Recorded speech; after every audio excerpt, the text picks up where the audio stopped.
We are back. It's T-Dog with JP. Again, Couch Company crew. What up? Hey, John. What's up? How are you? I'm pretty good, dude. Big time energy for the intro there. I was going to say, I didn't know that I was T-Dog again. I had to, I don't know, jump my energy up When a I little do bit shit more. like that, I just feel like, you know, those wacky radio hosts. I need those crazy, like, buttons. I know. Like the whistles and we shit. have, like, got that? Yeah. I got to figure it out now. I love the one guy, Yeah. dude.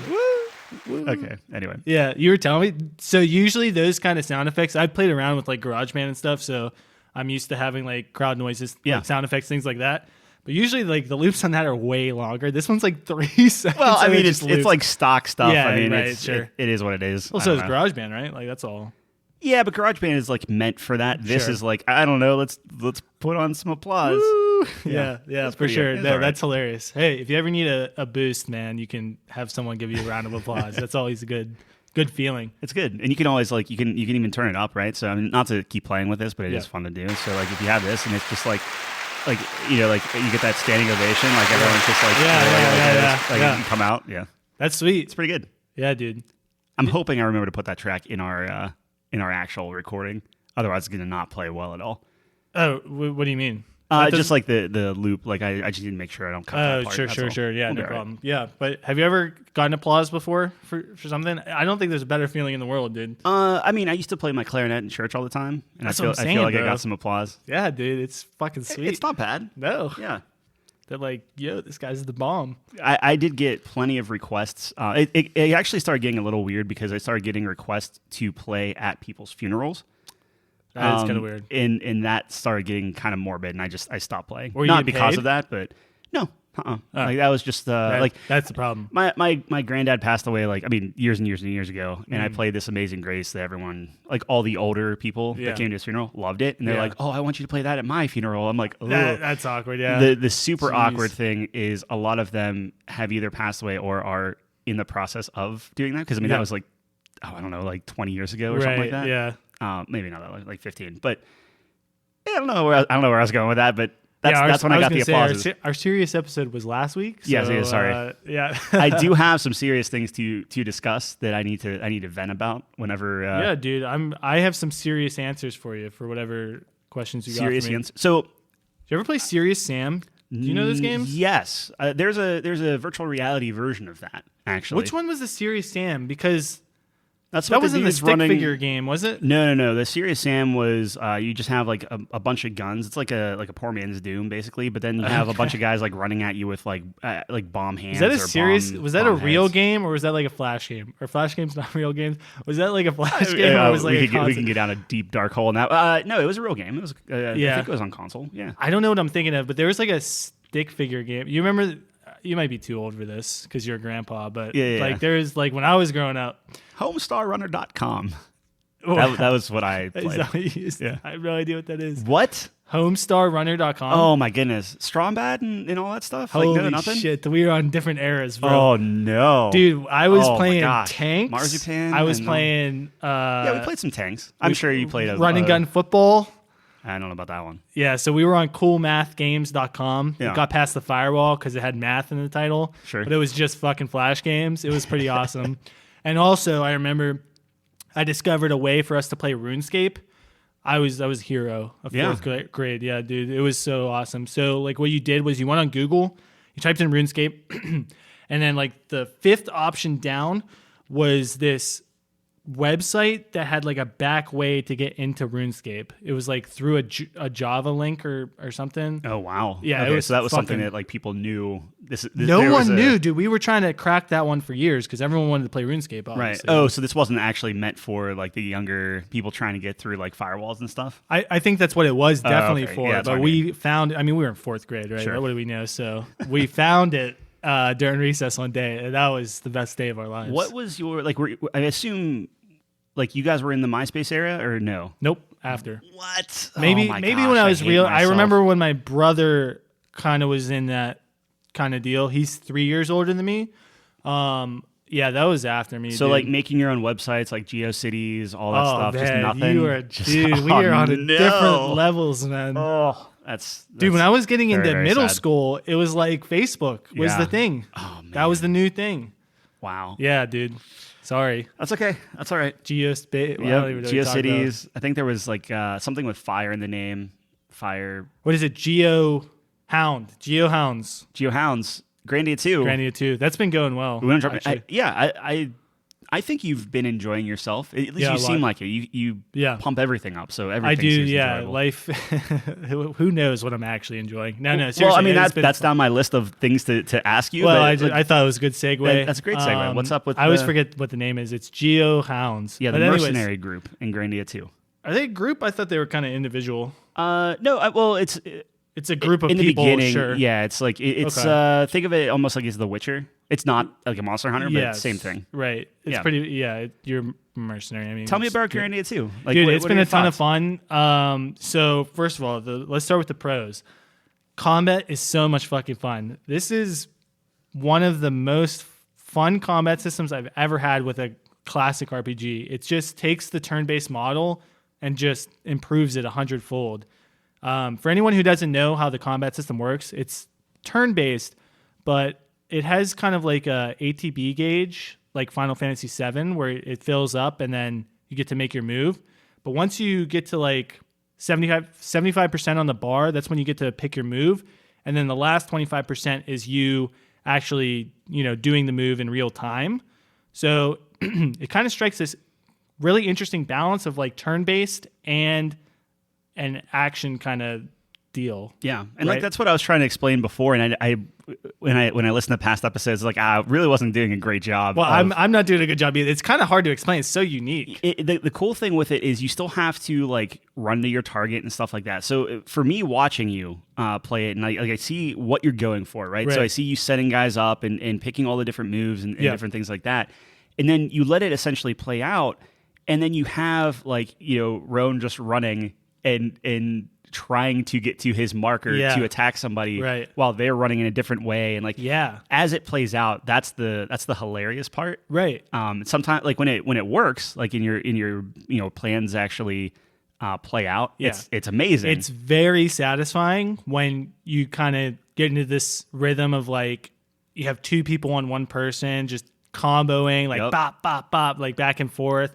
And when you can cancel people as well, which is like a pretty important mechanic to the game. So pretty much you have two attack styles, like basic attack styles. It's like combo and critical. So your combo is your basic attack. You do like 2 hits. That's just standard. And then the critical is 1 hit, so it's less damage, but you put their gauge back. Like you kind of bump them back a little bit. And if they're in that last 25%, you actually cancel their attack from going through. So you kind of get this mind game of like you have to try to anticipate when they're going to get into that gauge, who they're attacking. There's all these different factors that play into it. It's Yeah. so much fun.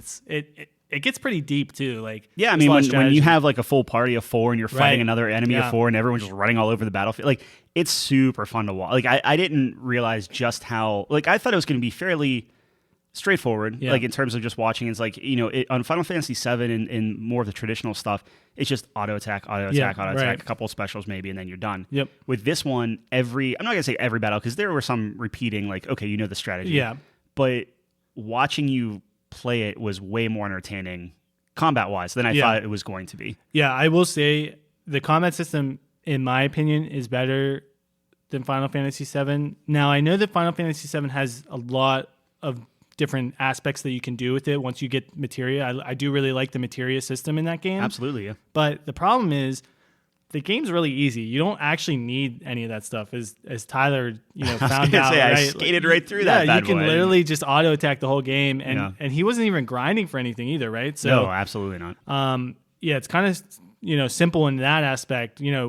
As with Grandia 2, at least for me, dude, like some of those bosses are going to be a lot of trouble. Like you really have to strategize, Yeah. do combos, figure things out, use specials at particular moments. It gets pretty crazy, but that's definitely the best thing about the game for me so far. The story's not bad. It's pretty interesting.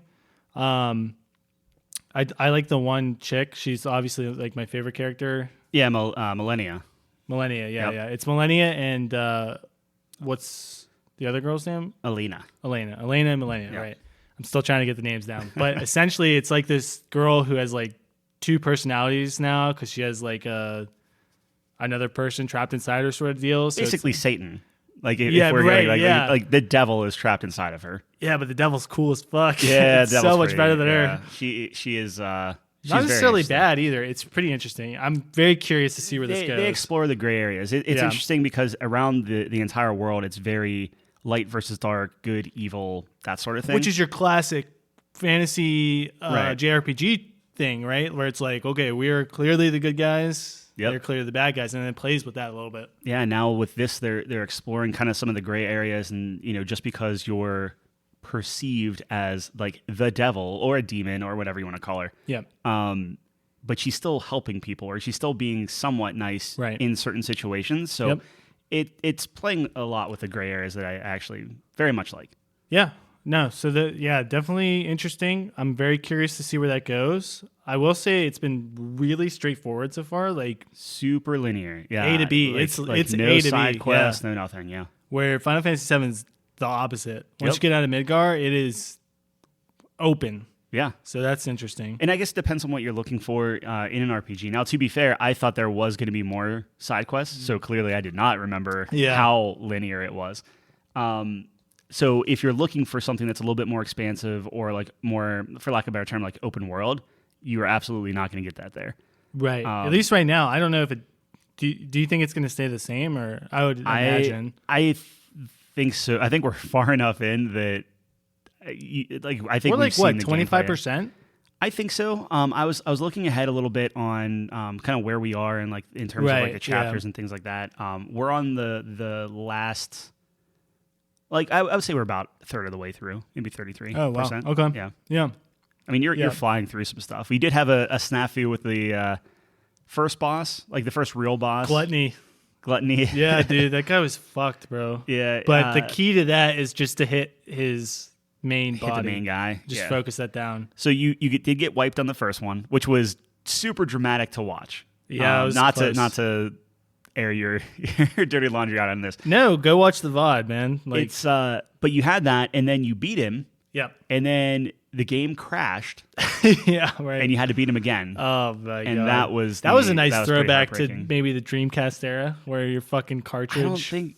Well, I mean, Dreamcast was a disc. Like right. Yeah, so like I don't think I've ever had anything. I used to have that all the time on PS2. Like your disc is scratched. Oh, see, I kept my stuff like we pristine. Yeah, we didn't. We got stuff used too, so sometimes it wasn't even our fault. Yeah. So I mean, we'll finish that, but that's. I'm excited. Yeah, it's been going well so far. Like I said, we do have the VODs up on Twitch if anyone wants to watch those. Pretty good stuff, I would say. Yeah. It's been fun so far. Absolutely. So I am curious to see where that goes. I'm excited.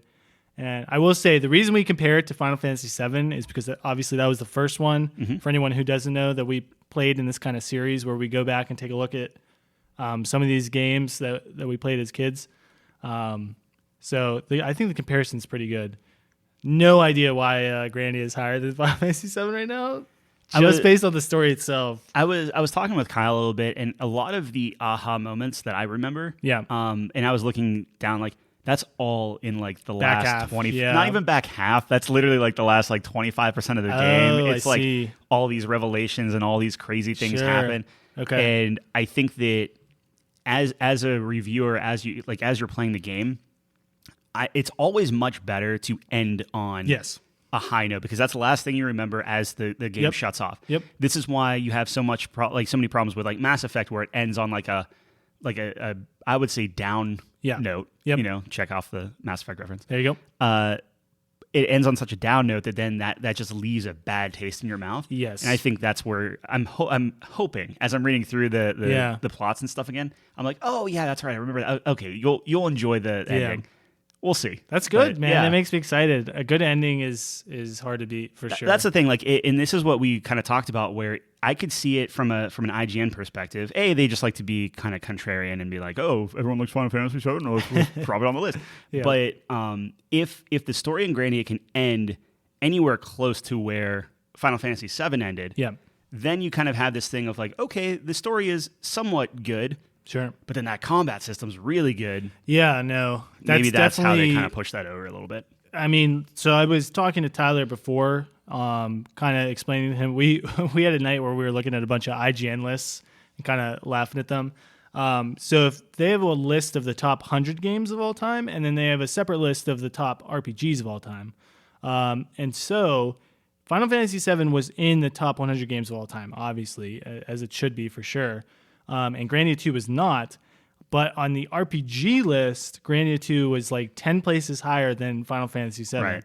So that's really interesting. But the more I thought about it, I can kind of see where they're coming from, right? If you're looking strictly at an RPG, what Grandia II kind of did for, the combat system, which I haven't seen in any other kind of iteration of that classic RPG style, that gives it a lot of points. I think it's a big contributor to why that game was. Yeah, I mean, having this idea that because it's not just you don't have just your health and your mana. Yeah. In Grandia, you have your health, your essentially your stamina with your special moves, right? And then you have your mana, which you can do different magic and different things like that, and you can share spells between. Yeah, the fact that you can share spell books, so you have these. Which you can kind of do in 7, with the materia. Yeah, with the materia, individually. Yeah, sure, absolutely.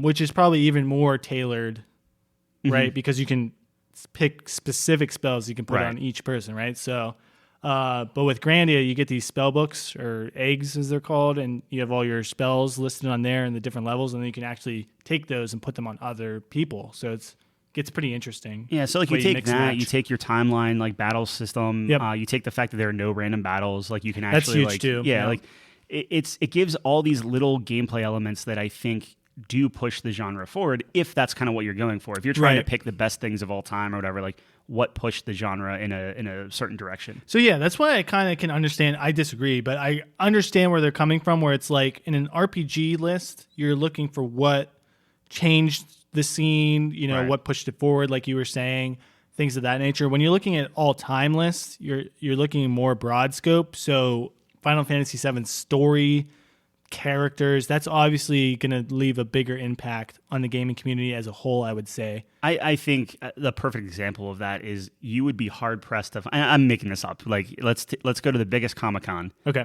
I think you would be hard-pressed to find a Ryudo cosplayer exactly, or Elena or Millennia or whatever. You're gonna find 100 clouds. Yeah, before you 1,000 clouds before you find one Ryudo. Absolutely, I would dress up as Ryudo. That dude's sweet. Actually, he's basically you, but more of a jerk, right? Right. It's take Cloud's gruffness. Yep. Turn it up to 12, 15, and see the difference is Cloud is gruff, but he's kind of reserved.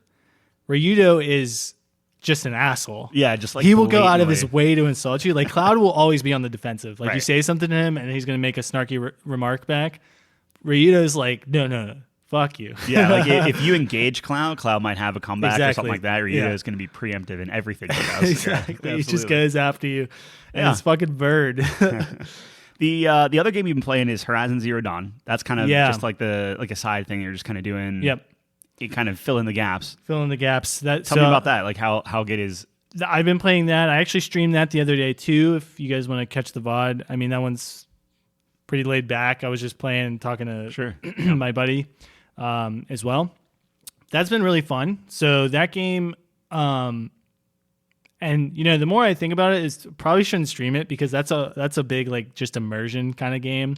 So I kind of lose a little bit of stuff trying to commentate over everything where I kind of just want to lose myself in that, but it's been really fun. I like the world a lot.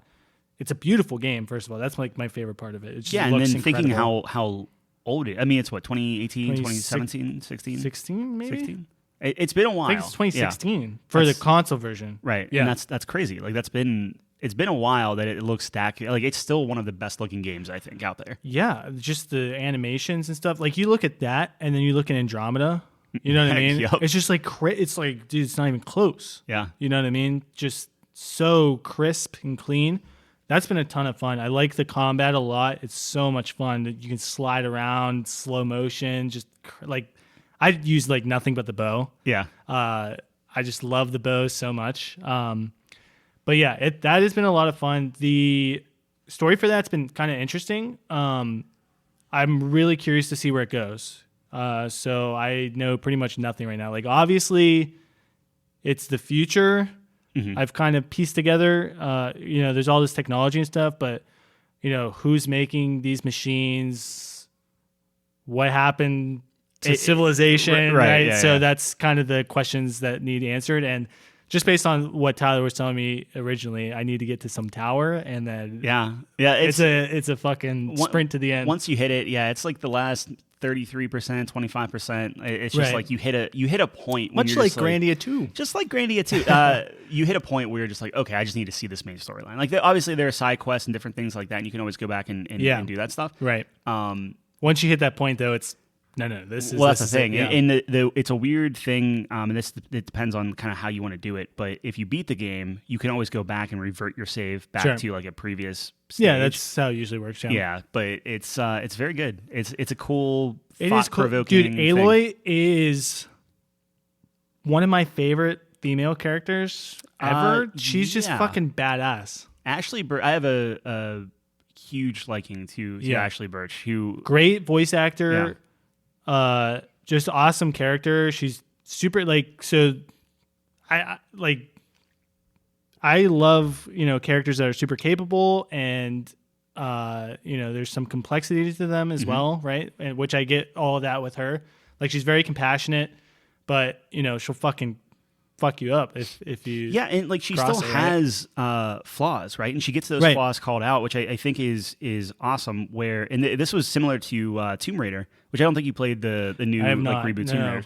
They do these things where they make these rash decisions and stuff, and it's easy in an action game to just let the action hero do whatever they want, and it's just no consequences, right? Yeah. But people respond to them a little bit differently, especially with Aloy, where she starts the game out as an outcast. So you see kind of where she's coming from, and she has this chip on her shoulder, similar to Ryudo in Grandia, where how she's brought up or how she's raised or the choices she's made, and she's still getting kind of like shunned by society. Yeah. You can understand how her character like develops, and I think that it's just really, really well done. She's always like, she really wants to prove herself. Yeah. You know what I mean? So she like gives 110%. I like that aspect, but it's grounded in, like, you can understand how it makes sense. Has got to that point. Yeah. Absolutely. I also, one thing I think I pointed out to you earlier, is I love, so when we're talking about like RPGs and stuff, when you have this big world, a lot of the time, like in Mass Effect, ding, ding, ding,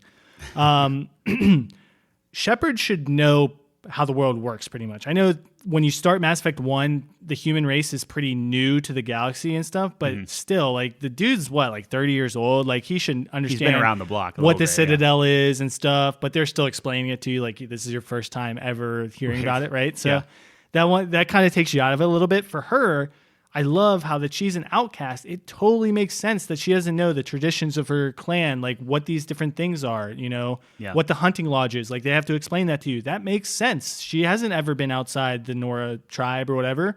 I really like that it's a very small aspect, but I like when things make sense like that. And it's this tough place too. Like, it's a fine line to walk, because I agree with you. I like when, as the player is learning something, the character is learning it with you, and it makes sense in that regard. Right. The thing that you run into, though, is if you as a player, like, let's say all these little things around the world, like, you start piecing it together faster than the player, that can be a little jarring, because it's just like, how dumb are you? Like, I know what this is. Like, this is the right. You have to strike a balance. And again, I think Horizon does it very well, because again, up to that point in the tower, like, you maybe had an idea, possibly, but like, there were still some revelations of just like, oh, I didn't know they went like this far. Like, it was really, really well done. So I think that they do a good job there, and I'm very excited to see what you think at the end. Yeah, no, it's going to be a lot of fun. I'm excited for that one as well. Yeah. So we'll have to see when I get there. I've been trying to like space it out. It's good. I mean, like, it's take your time. It's very different, right? Sure. So that's, you get Grandia, like 2005 game, and then you get that. So that's I did load up. So I've been playing 2 games kind of simultaneously. I've been trying to, on the DL, get back into Civilization. I saw you understand that. Civ 6 a little bit. Yep. I went through the tutorial again. It's very limiting on what you can do. I don't think Civilization has good tutorial. The best way to learn Civ is play with a buddy. Like, And, I learned Civ 5. My buddy sat me down. We just played a couple games. That's the best way to go. And I think that's what I need because... And to play on the same team. Like, the first game I ever played, we were on the same team. So I could see exactly what he's doing, and he's explaining to me how things work. Oh, so you can actually pick teams ahead of time? I assume in 6 it's the same way. I know in 5 you can play as the same country. Okay. Or you're two different countries, but you're on the same team, so you share resources and everything. Wow. Yeah. Okay. I might have to look into that. That's the way to go. And I'm sure that you would play and that your buddy would play. Yeah, right. And, I do want to do that, actually. I want to sit down, get all our buddies together who play Civ 6 and get that I just going. didn't want to be completely green going into it and not knowing a single thing. I actually like being completely green. Then I have an excuse for just being shit. But I don't know. But that's the thing is, like, I don't want to be like, hey, I made a builder. And then I look at my borders and there's just warriors surrounding it from another tribe or something. Yeah. So our friends are pretty understanding, I would say. I would hope. Our friends can be, and they can also be pretty hardcore. So I guess they can be hardcore, but trust me, the Civ 6 players want more people to play Civ 6. So they will be very accepting to us so that we can play with them. The reason why I like Civ 6, or at least the reason why I like the idea of it, is because it is turn-based. Yeah. So you have that time to think through what you want to do and everything versus something like a StarCraft or Warcraft where you just have to constantly be like... Yeah, it's RTS versus turn-based. You have the time. And, a play that you make now might affect it 100 years down the road. That's kind of awesome. Cool. Yeah, right. So I've been playing that, and the other one I've been playing, and this will lead into a different question I actually wanted to ask you. Sure. You might have an answer for it, but I have an answer for everything. So the Steam sale was happening over this past 2 weeks, week and a half, something like that. It just ended on Thursday, and I bought a whole bunch of different games, like games that have been on my wish list forever. I got them all, and Tyler's bought games. Yeah, no, it's crazy. Crazy. The thing is, though, I returned basically all but one of them. Oh, yeah. And that's very unlike Tyler. So like I played something like Spelunky 2. I played something called Vagante and all these different games that I thought would be fun. Yeah. And I just wasn't feeling a lot of this. And then I downloaded a game called Quest Hunter, which it's like take Diablo, make it a cartoon, blow it up, and make it so like that's just something like you and your significant other just play on the couch. Okay. Right? Like it's not like this hardcore like by yourself with a mouse and keyboard. Like you play with a controller and it's pretty laid back. Very relaxed. Yeah. And it's fine. Like it's not bad. It was just kind of this mindless, like grindy thing that I was playing and I was enjoying it. And the thing that I noticed as I was playing this game is and it doesn't line up really good. So it's a kind of a double-edged sword where the music is so good in this game, right? And like you being, like in the whole like music education and things like that. Like I assume that you would get a kick out of this, but like I think the music is really good. I think the music in the dungeons is very ominous and almost too good because it's like, oh, this could be in Diablo or this could be in something that's super realistic and crazy and everything. Yeah. And meanwhile, you're just like the little cartoon guy with a little like flame sword, like going to town. And so I guess my question is like, and actually I tweeted the developer because I'm like, look, you guys didn't have to go this hard on this music, right? Yeah. Like the next thing, like the meme that I always think about is when people were like, Phil Collins didn't have to go that hard on Tarzan, but he did that for us. Sure. Right? Yeah. And I felt similar vibes with this game where like the different towns and stuff just had these really catchy tunes. Like I found myself like whistling the tune and humming the tune even when I wasn't playing the game. And that doesn't happen a lot. Right. Right. So I just thought that was really awesome for this kind of I don't want to say no name game, but this no name game that's like a $6 game on Steam at that point. Yeah, that I thought was great. So I guess my question is like, it doesn't have to necessarily be music, but have you ever had like what's the thing you can think of off the top of your head, if you can? Okay. Of either gameplay or music or voices or act, like whatever it is that somebody just went so far beyond what you would expect from like an indie game or from even a TV show or something like that. Like you could just tell that extra time and effort and energy and love went into that. And I know I'm putting you on the spot here, so if you don't have something, we can. Yeah, I would say off the top of my head, I would have to think about that a little bit because you get more into the nitty gritty kind of games and stuff like that than I do. I'm more of a this is really popular. A lot of people like that. I'm much more safe when it comes to that. But that is a really good question, right? I mean, there's music in games is really interesting to me because some of your nostalgic feelings towards games sometimes are just like literally the soundtrack. You know what I mean? Yeah. Like, I think it's something like Spyro where, the gameplay's fun and everything, and Spyro is a really good game, but man, the music was so interesting and still is to this day. Like, it's very unique and it's such atmospheric music. I guess the best way to describe that. It really puts you in that world. Right. And it's so interesting. I remember just watching a bunch of videos on and I am blanking on who the music director was for that, but just what he did, like the instrumentation and stuff like that he was using for those games was really interesting. It's like a bunch of percussion stuff. I mean, you've heard the soundtrack, right? So, absolutely, yeah. Yeah, man, better than it deserves to be. I mean, I could put some words in your mouth. Sure, yeah, right. Go for it. So the thing is, my I don't even know what niece-in-law, like future niece-in-law, my future niece. I don't know. Niece-in-law. Yeah, I don't know. Yeah. Chelsea's niece. Yes. Came over and she was playing like Slime Rancher, different things like that. And we put Spyro on. Yep. And she was playing that. Took that up super easy. She's like 5 years old. Like no problem. For sure. I mean, that could be one thing. Another like thing that I was talking about where it's like they didn't have to go in and redesign every single one of those dragons on the first one. They didn't have to go in and redo all the animations and all the voice work and things like that in the remaster. I think if they just like made it look as good as the rest of the world, but kept the same dragon models, just made them more detailed. Right. But they went in and they did. Yeah, Toys for Bob did a stuff. really excellent job on the remaster. Where it's like a different experience, kind of, right? But it still retains, faithful to the original. It's pretty much a 1-for-1, but just adds to it. That's the perfect remake, right? Right. Where you're just adding to the original experience. Because I think if you just do the original experience, and this is what I've been finding with Mass Effect, it's great, but you're missing something. There's no wondering. Right. It's just exactly how you remembered it. And like you call it a legendary edition. Yeah. And it's just like, oh, well, is it kind of the same thing? Right. Yeah. Right. And, arguably it doesn't even look that much better, honestly. Well, they did like the same engine. It's Unreal 3, not even 4. And now 5's on is technically in the wild right now. Yeah. And it's 2 generations of Unreal old. You know what I'm thinking of? What comes to mind, and I've never played it, but is Super Smash Bros. Sure. I mean, that's a perfect example. I mean, the amount of characters they put into that and the love and care, like I was telling you, I was watching the Tekken, the new Tekken guy, Kasuya. Yep. And just his gameplay, how they make him work, and like you've played Smash, right? Yeah. It's a very different fighting game than Tekken, obviously. But they make his moveset feel like you're playing Tekken. Just in which how is they incredible. Like that's enough for me to be like, maybe I want to play like the guy who does Super Smash Bros. I forget his name, but he's pretty well known. Yeah. He's a really big fighting game fan. You can feel that with these characters that are put into this game. Like there's love and care put into that.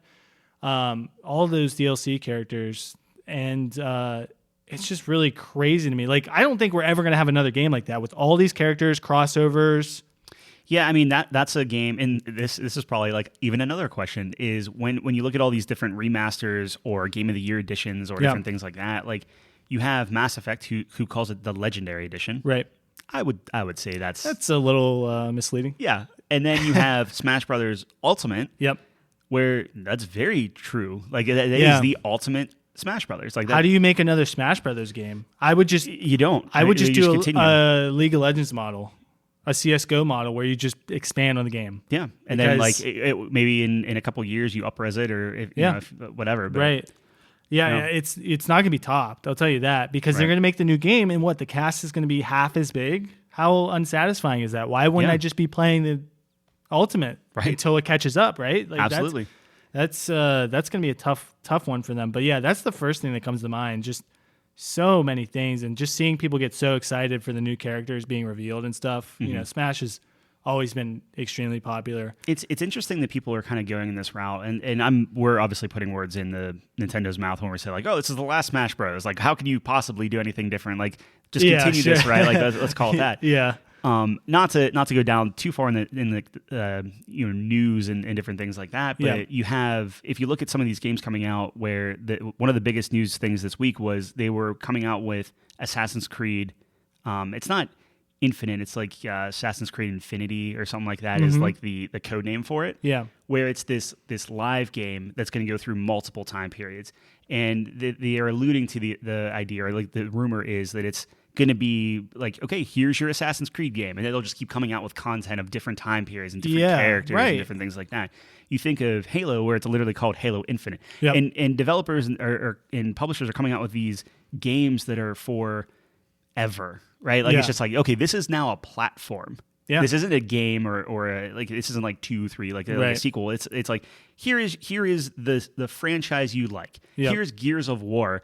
It's just going to be called Gears of War, and now every Gears is going to fall under this. We'll constantly be updating it. Look at Call of Duty is now just here's Warzone, and they'll just keep updating that. Yeah, I mean that's what I was saying with League, right? Yeah, that they're like the originals to do that. I mean, not the originals. Like I know Counter-Strike and other things like Dota. Yeah, but in terms of the amount of content going into it, I would say League's up to like what 150 some champions. Do you know how much they started out with? Which is probably closer to whenever I was 20 some. Yeah, like the only person I actually remember them coming out with was Jinx. So, however, like 5-6 years ago. Sure, but maybe more. That was when we stopped playing, or that's when I stopped playing. Is when I think when you guys were playing, there was a decent amount, like 50 or so. That sounds right. That's a guess. I think the original was like 25, 30. That's crazy, man. They're up to like 160. It's just insane. They're pumping out champions like crazy. It's a unique experience. It like talk about games that will never be recreated. Like, dude, how is anyone ever going to touch that? They've been it's like their 11th year, and wow, it's still the most popular game in the world. Maybe not in the U.S., but China and Korea specifically, and even in Europe. So there's this model of like just update the game and stuff, just add new content, keep the game the way it is. Games as a service, sure. You do run into some problems. Like League of Legends client is one of the worst in any game I've ever seen in my life. And that's because it was made in 2009. Right. You know what I mean? Like they'd have to completely redo it. And the game itself, they've up-resed it, but you're using the same engine. Mm-hmm. You know what I mean? So if you're going to be doing like a Gears of War or a Halo, you're stuck on that engine for that game, right? You can't use a new engine and then insert that into the game you had before. You have to create a new game, right? I mean, I don't know anything about developing. You would think so, but like that's the same thing with like you look at. That would be a huge fucking update if they... Well, yeah, but I mean, that also runs into, like, I'm sure there is a graph and a line somewhere where it's like, okay, this is the PCs we have playing on this. This is their hardware specs. Like, this is how much we can bump it up. I mean, look at World of Warcraft, right? Like, that's a perfect example where it still doesn't look bad compared to, like, vanilla. It looks like way better than vanilla, right? But you're only going to get it... There's a cap on how good it's we never going to look as good as something like Elder Scrolls Online, for instance, that has a newer engine. It looks more detailed and stuff, and that's just how it came out later. I mean, they added like ray tracing, but not so like it's like a few. Oh, these shadows are accurate. Woo! Like okay, so cool. I mean, Riot's really good at that. I mean, you look at something like Valorant as well, where they specifically make the art style kind of interesting, where it's not meant to be realistic looking. Yeah, I mean, you turn it down to just the worst graphics to get the best frame rate, and it still looks fine because it lends to the cartoon art style. You're not playing it to look realistic. You're not trying to see everyone's pores. So, that's actually a really smart way to kind of circumvent that sort of issue when you're having an ongoing game like that. Now, see, the real interesting thing there would be, like, I assume in tournaments, like, you have computers that run it at a very specific frame rate and I think everyone uses the same computer, right? Yeah, same like visual settings and things like that. Yes, I mean you can. What do you mean by visual settings? So, for instance, I remember when we played like PUBG and things like that. It's like, turn everything down, and like all these all the foliage like suddenly drops, and you just have a couple patches of grass or something like that. I'm not a very big expert on shooting games. I would imagine everyone has to be on the same, settings, it has to be a level playing field, like that. League's a little different because obviously it's not a shooter, that's so true, sure. it's a little bit different in that aspect where you're not trying to find someone. Right. It's very clear where they are. I don't know. I would have to look into that. That's an interesting point because I know that you can. There's at least in League, that's the one I'm most familiar with in terms of the competitive setting. You can customize your settings in that game. Visual settings, things of that nature. So, are there any League players that are like have a disability or anything like that? Like anyone using like special controls or anything like that? Not really a disability that I know of. Controls, they map things really weird. Like some players will map things really interesting. So one of them maps WASD for his like movement. Okay. Which is because if you've ever played League, you like click to move, right? Yeah, so right. That's fucking wild. And then he uses the number buttons for his abilities. Yeah. So very MMO because that's where he came from. Uh-huh. So, you get wild stuff like that, but yeah, not really disabilities per se that I know of at least. Like I was watching some players play with the Xbox controller that they made. That's like almost, it looks like, sorry, I'm going to sneeze. It looks like almost like a turntable type of thing. So like big buttons to like hit things and stuff. And it's incredible that was made and like great on Microsoft for doing it. Right. I was just curious if that started making its way over to esports or if there's like I saw, you know how like you have like Special Olympics, right? Yeah, and right, things right. like that. Like Sure. I wonder if there's a tier that you could have or something where it's like, hey, if you're playing with special controllers or something like that, like that'd be cool. That's a great idea. Yeah, really neat. I think that'd be cool.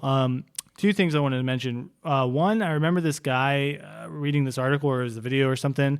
This guy was playing PUBG and he had this configuration because I don't think he had any arms. So he was like playing with his mouth or something. It was really weird. Like he would like blow into these things and that would be like what buttons he presses. So it looked like he was like playing harmonica or something, man. He was like going crazy, but he was really good. That's what I mean. Like I don't know if he was professional. I think he was a streamer. So I guess professional in a way, right? He's getting paid to play PUBG. Yeah. So that was really cool. In terms of League, I remember I lost to this guy with no arms. He like played with his feet or something. And he sent us the link of his Twitch after. And we sure enough, he beat us with his feet. Oh my gosh, that's incredible. Yeah, it was funny. Yeah. So wow. I felt pretty bad. I was gonna say that's what I was like. Well, okay, I guess I'm gonna uninstall this. Yep. We kind of are in news territory. I have one news article. And this is kind of a follow up of what we talked about 2 years ago in episode 3. 2 years ago.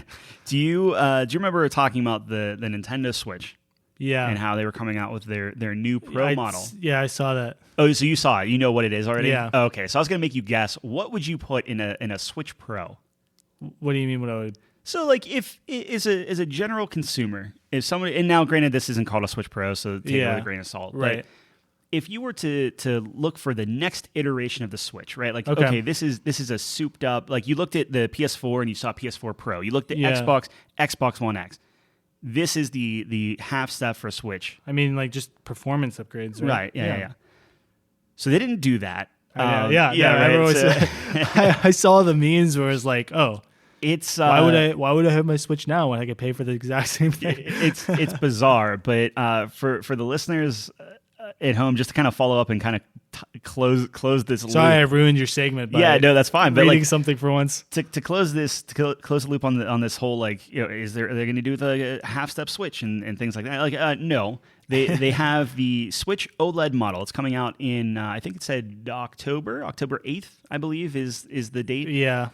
For it, so it's going to be a slightly bigger OLED screen.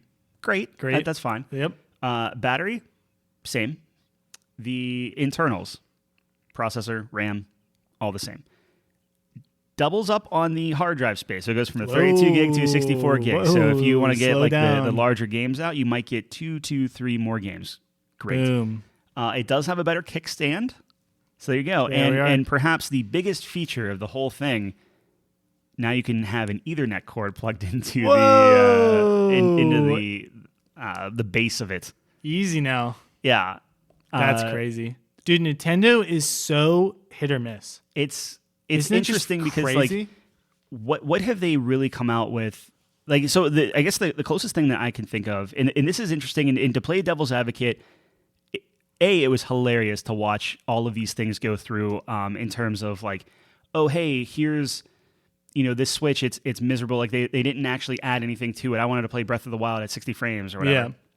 But then if they came out with this souped up system, you're going to have almost the exact same people complaining like, oh, well, now you have to buy this new thing. Otherwise, your games are going to suck and blah, blah, blah. So, like, I feel bad for Nintendo. I'm sure this has something to do with, like, the shortage of chips on the market and all that stuff. Yeah, but, to mass produce that, for sure. Man, talk about just, like, out of nowhere, oh, yeah, here's a Switch. Like, dude, it was not, they are just not well received. They either hit a home run or they strike out. There's literally no in between with Nintendo. Unless you're on the internet, like on the online portion of the gaming, in which case you just strike out 100% of the time. They are very, very consistent in their striking outs. Well, that's what I'm saying. Like for that kind of stuff. Some parts of Nintendo are just always awful. Yeah. Like anything online. How many years behind are they on the online community? Like they just added like voice chat and shit. Mm-hmm. Like, yeah, we did that 10 years ago. So I guess it comes to like, how can you get Nintendo? Because all people want,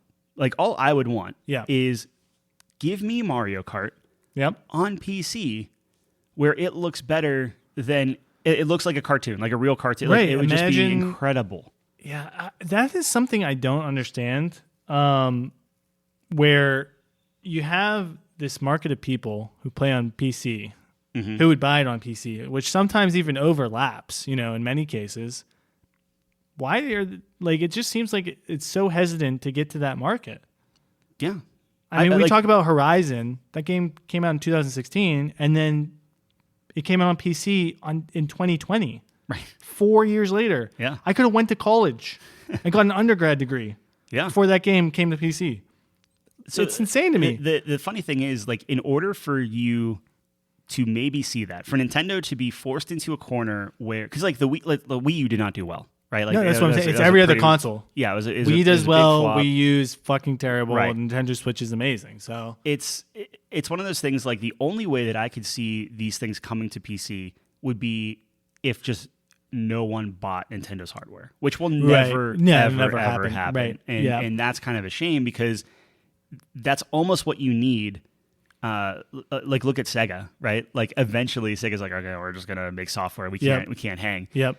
That's essentially what you need Nintendo. And that's a shame because I think Nintendo could make a great system if they just put the stuff in it. Like, I don't know how you keep going back and forth on these things where it's like, okay, hey, here's the Switch Lite because we know people like the mobile, portion of it. Yep. And then they come out with this new, like it's the same resolution. It's not even 4K. It's still 1080p. It's still 720 on the screen on your handheld. It's the same shit. But now you're tethering it even more, saying like, oh, there's an Ethernet port, which you could always have Ethernet on. Like you could plug in like an adapter and you have it.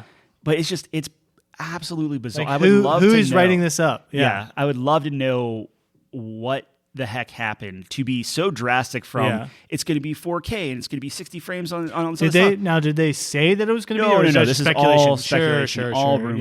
Yeah, okay. But typically, like a lot of those rumors are like, oh, hey, here's everything that's going to come out. Like nothing. Like you look at Apple, you look at Nintendo. Like there are very few surprises in the industry anymore. Like that's a big thing at E3. If something can come out at E3 and no one's heard of it, that's very, very rare. I think it was maybe like one or two things this year. Sure. So for this to have all these rumors leading up to it and then just being like, nope, nah, it's like the opposite. You like OLED? Like I don't think the screen's that bad. That's the thing is I think the Switch screens are good. I'll get off of this, but I just thought it's interesting to see that because you see something with Nintendo. It's like, dude, you guys have all the parties, all the properties that people want, right? And it's just squandered with these attempts at.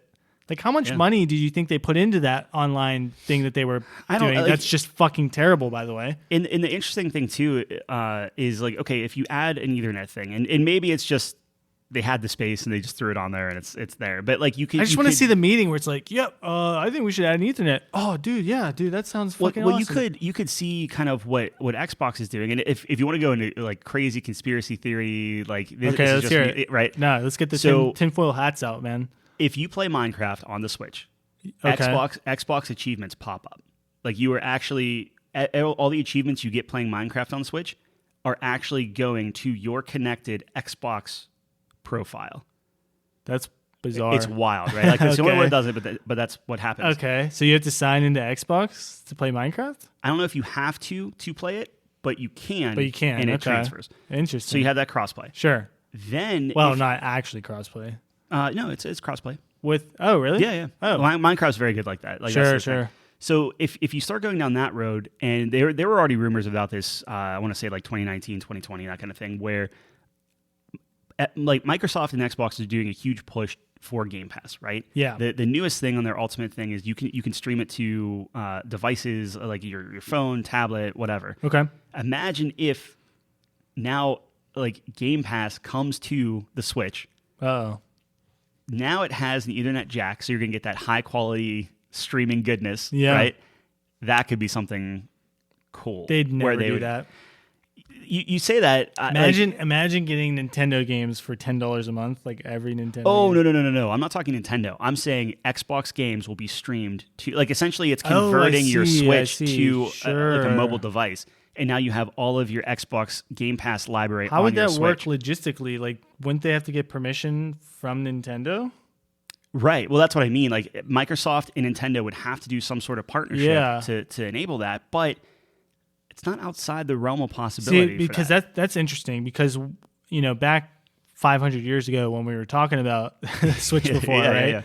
Yeah. We were also talking about the Steam. The Steam Pal that made zero mention, showing, or anything. Yeah. What did they fucking tell you, dude? Yeah, you're 100% right. Pile of shit. That's a clever way. That would pretty much, Xbox gets like their own Switch. Yeah. But Nintendo did all the work, right? Yes. If they're able to do that, what a genius marketing. I don't think Nintendo would ever go with that. Well, that's the thing, right? Like you would have to make the argument of that. And I think that's going to be a little tough, because then you have this weird thing of, what does Nintendo get out of it? People buy more Switches or what? Maybe. Or the fact that Nintendo, like, look, their system came out in I think it's early 2017, so it's 4 years later. Yep. And you're getting to this point where you just put out your revision of a Switch. Yep. And people straight up laughed at you. Like it's not a revision. Like, oh, you got a better screen. Like that's nothing. The memes are flying, dude. Like, it was using old hardware when it launched, much less. Dude, that's like, what they're always behind. Later. They're always behind. Right. But if you take all of that out and now you just have a jacked in to an Ethernet port Switch console that can stream high fidelity games, because like you're already streaming some games, right? I believe Assassin's Creed. I think Assassin's Creed was one. I think Hitman was one, where you're playing those games, streaming them. Okay. So it's not like there's already a precedent there. Yep. That could be super interesting for Microsoft to come in and say, "Hey, man, look, you done screwed up. like you just made your." Let's salvage this. Like, because the fact that they just released a new Switch, I'm putting new in air quotes. The fact that they just did a new Switch means that they're not ready to announce a like successor. Right. Not even close. No. Right. Like, you're going to wait till the next cycle. Years. Yeah. So like, what are you going to do? Right. Right. So you can either try to release something else that's new, and like technically this OLED model is going to phase out the current Switch theoretically and stuff like that. But it's not. Right. Because you gave people who have Switches zero incentive to buy a new Switch. Oh, absolutely. Right. But I think that if Microsoft came in and said, "Hey, look, you can't even run your first," because like the newest game, Mario Golf, right? Like, or Super Swing Bros. I don't know, whatever it is. Super Swing Bros. Whatever it is, it runs very poorly on certain things. Like if you're playing like split screen or multiplayer or whatever, okay, runs really poorly. If there's doing some sort of cutscene or your power move or something, super jittery and it just chugs. So thinking about that, it's like Microsoft can just point to that and be like, look, just stream everything. We're going to give you 100 plus games that people will play on your system and buy Switches for and everything else. Like, I think there's an argument to be made there. Now Nintendo can just come back and say, hey, guess what? We sell more Switches than, like, you can't even find an Xbox. What do we care? Yeah, right. No.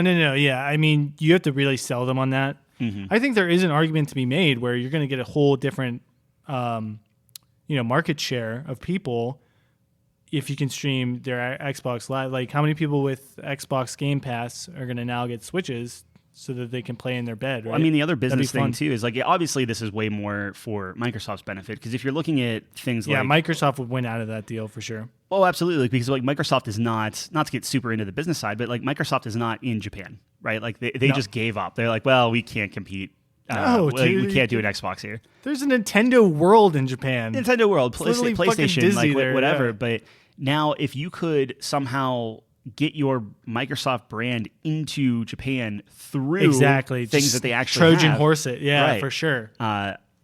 I mean, they just bought Bethesda for $11 billion. Apparently, they have money, Tyler. Yeah, like who knew? Yeah. So I don't know. I just thought that was interesting. We don't have to continue to kind of drill home that thing, but I just thought that was something where it's like, A, what a misstep, and just B, makes you I wonder cannot why wait we to don't see. have jobs at big gaming corporations. just to be there to say, you know what, guys, this is a bad idea. There will be, I'm sure, someone will write a story about what happened. With that stuff. Yeah. You'd have to think that something prompted that. Like plans had to change. Maybe it was the shortage. Yeah. Maybe something crazy happened. The fucking room lit on fire and then they lost all their plans. Who knows, man?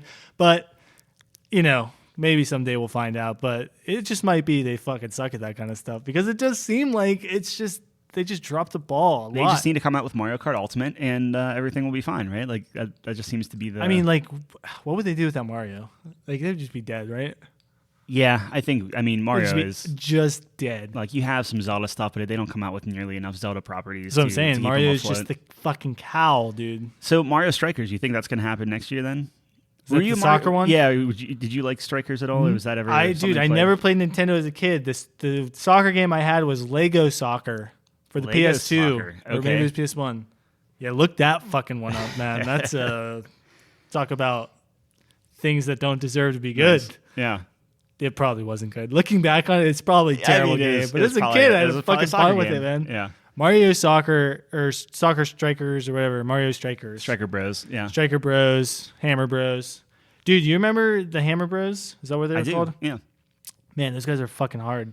Yeah, absolutely. I mean, like eventually you got kind of like if you ran get fast the pattern, enough yeah. and just smack them, but you'd have to like get the whole. So like if you're running through the stage, you can't let anything at the beginning of the stage slow you down, or else the pattern's gonna be completely off. Dude, I remember playing on my Game Boy Advanced in bed, just fucking Super Mario Bros.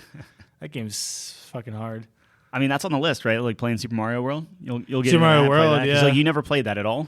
No, dude. The only Nintendo games I played were Super Mario Bros. And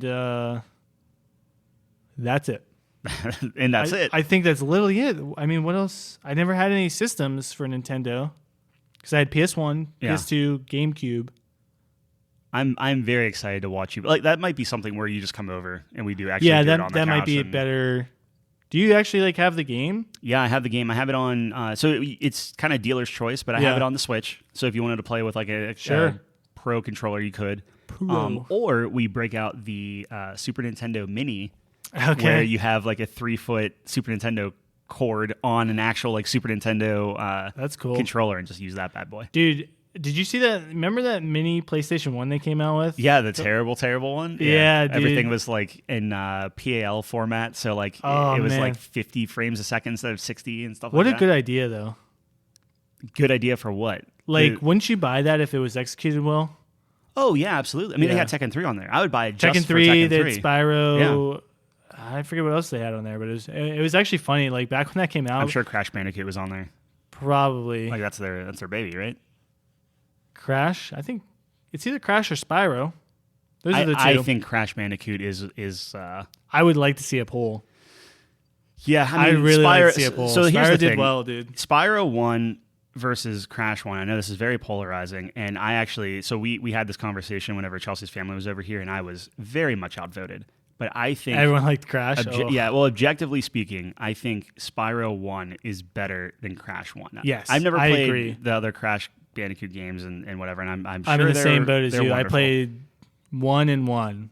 Just seeing everything in Spyro and just being like, no, there's no like.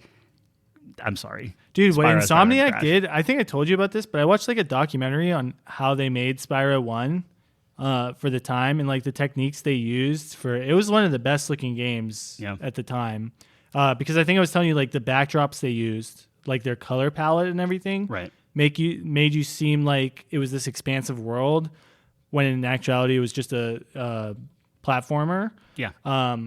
man, the color scheme was so good. I remember, like, I go back and look at that stuff. Like, they have these really nice oranges for like a sunset. Like, remember like the desert one? Yeah. Something Canyon. You know what I'm talking about, right? Uh-huh. With the dudes with the sombreros and the fucking metal capes. Yeah. Yeah, like dude. Getting smacked by like the giant I remember, vegetable lady. Yeah, behind dude, with the pots. you. Yeah, for sure, dude. I remember just looking off in the distance and just, you have the sun and like setting and just the really nice orange, like this warm, like it's amazing what you can do with a good color palette. Absolutely. Right? It's just things that go overlooked. And obviously you know this better than anyone, right? Being in that world. I know nothing about like art like that, but even I can appreciate like, man, this definitely gives you a feeling. Yeah. Being in that, like you feel warm being in that level. Just like on the ice levels and stuff, you have this kind of claustrophobic thing going through the tunnels and things like that. But then there are certain things where it opens up and you get this, I don't want to say chilled feeling, but like you get this sense of like dread just because it is this cave. It's very cold. Dude, I remember the cave level you're talking about. And it's funny that we both picked world number 2. Maybe that's like the most memorable world. Maybe besides 1, right? But like on the ice level, dude, you feel depressed going through there because it's just like stark blue that's like striking. Yeah. You know what I mean? It's so interesting. And the remake does a fairly good job capturing that. But I don't think you'll ever get it the same as the original. You don't. And as much as I love the remake and how I think it is so faithful to the original, like that original one, just like you said, the way they did it with the resources they had is the limitations incredible. They had, you know what I mean? And the PS1 was very good hardware for the time. Like we saw in Final Fantasy VII, right? Like you could do some fucking crazy things, but you can't have an open world. And they got as close as you can by kind of tricking you into feeling that way. Like, I remember these huge gliding sections where you'd glide for like 30 seconds.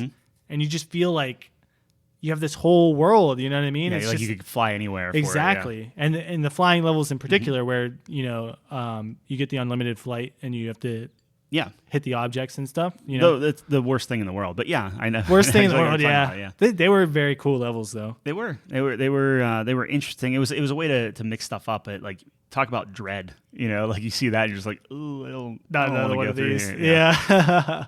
Like that's really the thing stopping me from 100%ing the first game again. So I went into my file when I was trying to show off to Chelsea's family, and I was like, oh yeah, 100% the first and second game.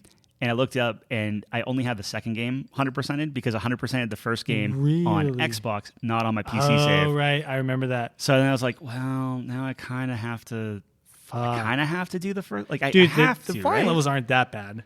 They're not, but to do them all in one go, to get it's annoying. Yeah, to play the whole game again. It's annoying. Well, no, you have your save file, right? You can just go back and do them, right? It was only 4% complete. For my first game, I finished the second game. I see, but the you just first went game was straight on to the second Xbox. game. Yeah. Then that you can do that in one sitting. Yeah, we'll see. I don't know either. We are in an hour. Let's take a quick break. We'll come back. We do have a few questions from the audience, which you can hit up. Yeah. And then I still have to go off my rant because I think it's funny, and I'm excited for this. I need it on. I don't know, the history books or we need it in the record, on the record. Yeah. Okay. All right, cool. And welcome back. Hey, John, I have a question. All right, I have an answer. All right. Mass Effect 4. Because, Mass Effect's a thing. And this is apparently, like, we are very much in the game's sphere. Do we like Mass Effect, though? That's what I'm thinking about. I keep going back and forth on it. I think it might be the best game of all time, but whatever. So, That's a different podcast. Yeah, it is. Mass Effect 4. Okay. Real quick. Okay. Would you be upset if instead of, like, say, like, because you got to think about, like, canon and if it's going to continue the story, how does that all work? And I think about what's canon all the time. So. Right. Let's say Shepard is dead, but, like, dead. Sure. Not mostly dead, like, fully he's dead. What if you play as Liara in Mass Effect 4? That's the main character. Give me thoughts. Okay, so just off the bat, that's an interesting idea. You play as Liara. It kind of kills the whole customization thing. So that's one aspect to it, right? but Liara is really cool, so I think that could be forgiven. Here's the logistical problem with that. When you finish Mass Effect 3, there's 3 distinct endings. You either pick the blue one, and spoiler alert, by the way, you can either pick the blue one where you're all robots now. You pick the green one where everything is... I think the green one's robots, right? It's been a while. No. I'm sure someone blue is robots? Is you are robots. Oh, okay. Your consciousness is now like you are part of the collective machine. Okay. Green is you mix the two. That's right. And red is you destroy the robots. Okay. So those have 3 very different outcomes if that's actually what happens. Yes. Like if you pick the red ending, the Geth are gone, the Reapers are dead, the fucking what's it called? The mass relays are gone. Well, mass relays are They gone, get blown right? up. Like no, I know. I think they do get blown up in Andromeda, all the endings. Yeah, that's what I mean. Like they're gone regardless. So that is officially that canon. is officially, yeah. So in all 3, they're all gone, which poses its own problems because Liara is stuck on what fucking Earth or whatever. Somewhere, yeah. Yeah, she's on Earth. Okay. So that, I mean, maybe it's a rebuilding game. Rebuild Earth. Yeah, maybe. But yeah, there's just so many different things. I don't think it could work because all 3 of the endings, you'd have to converge them back to all be the same thing, right? Right. For the next game. What if you play as Liara and somehow you unlock this Asari ability to just see the future? Did you ever see? Sure. Did you ever see Next with Jason Statham? Not although he would have been probably better in it. But Nicolas Cage was in it. So he's the poor man's Jason Statham.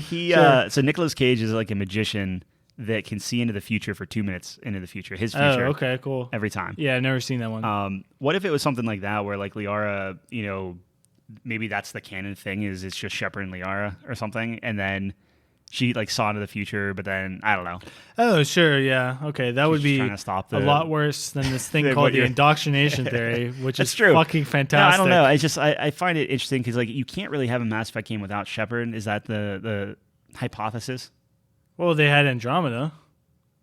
Yeah, but you still had, for lack of a better term, a poor man's Shepard. Yes, right. Ryder. Not that I know. Some of our audience likes. There's a particular section of our audience that is probably angry right now. Sorry. I'm sure it's fine. I'm just curious on. So maybe this is a better question. Does Andromeda influence Mass Effect in any way? I think they said that it does. What if? Let me throw a question back at you. Yeah. What if they were just lying to us and they say, "Oh yeah, the indoctrination theory, that's totally real." That'd be amazing. And that's where it picks up. That'd be amazing. That's what I'm saying. The interesting thing is Casey Hudson was the one that said like, "Nah, it's not." But like he just made his own studio. He's off. Like he's not in BioWare That's anymore. what I'm like, saying. Imagine if BioWare just came back and they're like, "Yeah." Well, technically, they didn't say the indoctrination theory isn't canon. They just said that they're not changing the ending to 3. Sure. So technically, I could almost. There's hope. I'm like a 50% sure they specifically said it was a really cool idea. This is what they said initially. Yeah. When Mass Effect 3 actually came out. Uh-huh. They were like, while we don't want to say any fans wrong, you're fucking wrong. Yeah. And dude, I have never seen anything like that before in my life where you get handed a perfect ending. Yeah. And opens it up for a sequel so you can fucking milk us some more like the fucking cows we are. And they say no. No, thank you. No, instead they'll give us a $60 Legendary Edition and we all bought it. That's what I'm saying, man. Like who else but EA does that? Who else? Just I wish I could tell you, man. Fucking like imagine for a second the indoctrination theory is what they planned all along. What brilliant fucking. It's almost like it erases all of their missteps. That's what I'm saying. Like you saw the documentary on that, right? It's like an hour or something. Yeah, there's this video on Jeff YouTube. Keighley one, right? Yeah, there's this video on YouTube. You should check it out. Anyone who's listening, it goes over like the indoctrination theory all the way from 1. Oh, I'm sorry. You're talking about yes, yeah, I know what you're talking about. Until 3. all the things along the way, like the big fucking mind control plant in 1, and every interaction Shepard has with the Reaper, and all these. And in 3, it gets real particular. Like, I remember, I haven't seen this video in a while, but I remember like all the dreams you have about the kid. Yeah. Like, you're sitting there and playing 3, and you're like, this is really weird, and all these oily shadows and stuff. Yep. And then it calls back to like 1, and fucking some Solarian who's indoctrinated describing seeing oily shadows and shit. Like, it's like, bro. Yeah, like it's literally right there. It's really like, on the fucking nose. Yep. Like, you ever see Shutter Island? No, we talked about Shutter Island. Oh, fuck. That's my top 5 for games. No.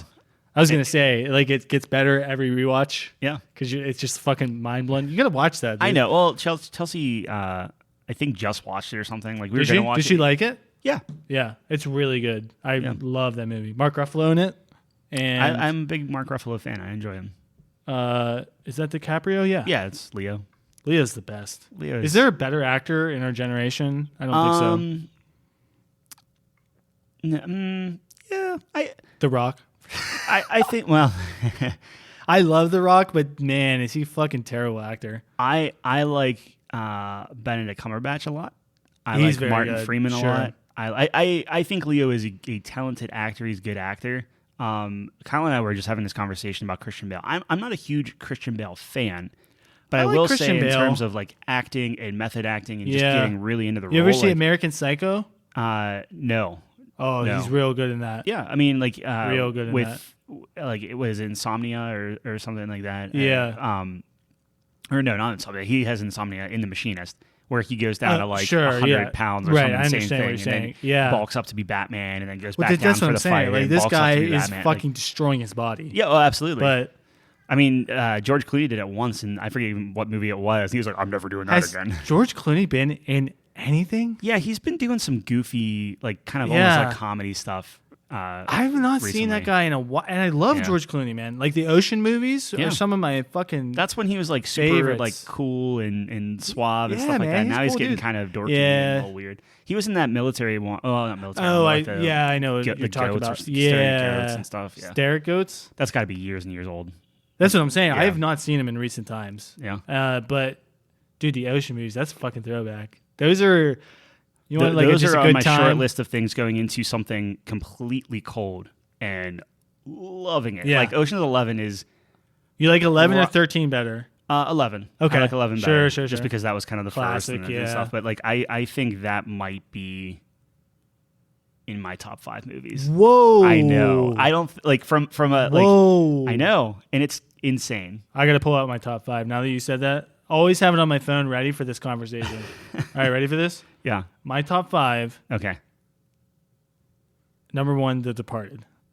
That's anyone that's listening who has good. not seen this movie, it is a chess game. Yes. And that's all I'll say. It's good. fucking amazing. Number 2, Good Will Hunting. Mm-hmm. I love that movie. That might be my favorite love story I've ever seen in media. Yeah, Matt Damon, I think is underrated. Oh my God. He's my favorite actor. Yeah, he's very good. He's so good. Like The Martian, you see that? The Martian? Nah, I might have. That's a very good one. That's when he's like stranded, right? He's stranded on Mars. Yeah, I think I might have seen that. Like so funny. You know, the guy's got range for sure. Number 3 is 7.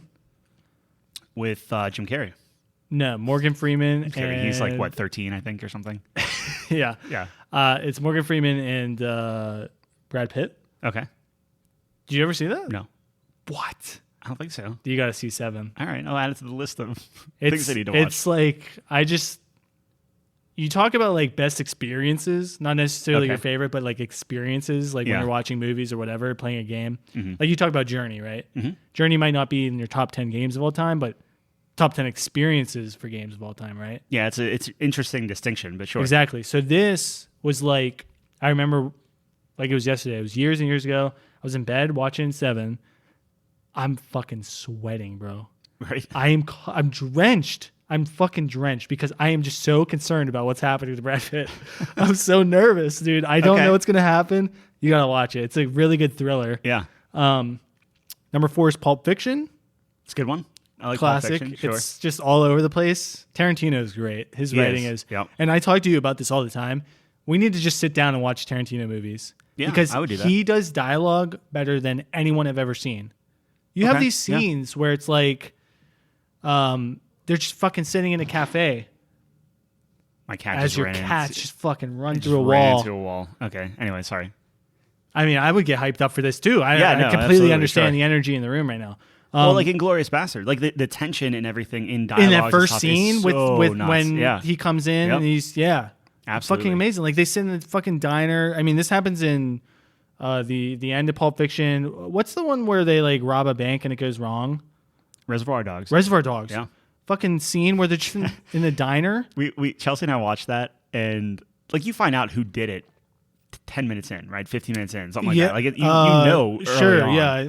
Do you? I think so. Okay. But she fell asleep. It's been a while since I watched that. Like she fell asleep, woke up at the end, and was like, "So who done it?" And it's like, I don't know. I think yeah.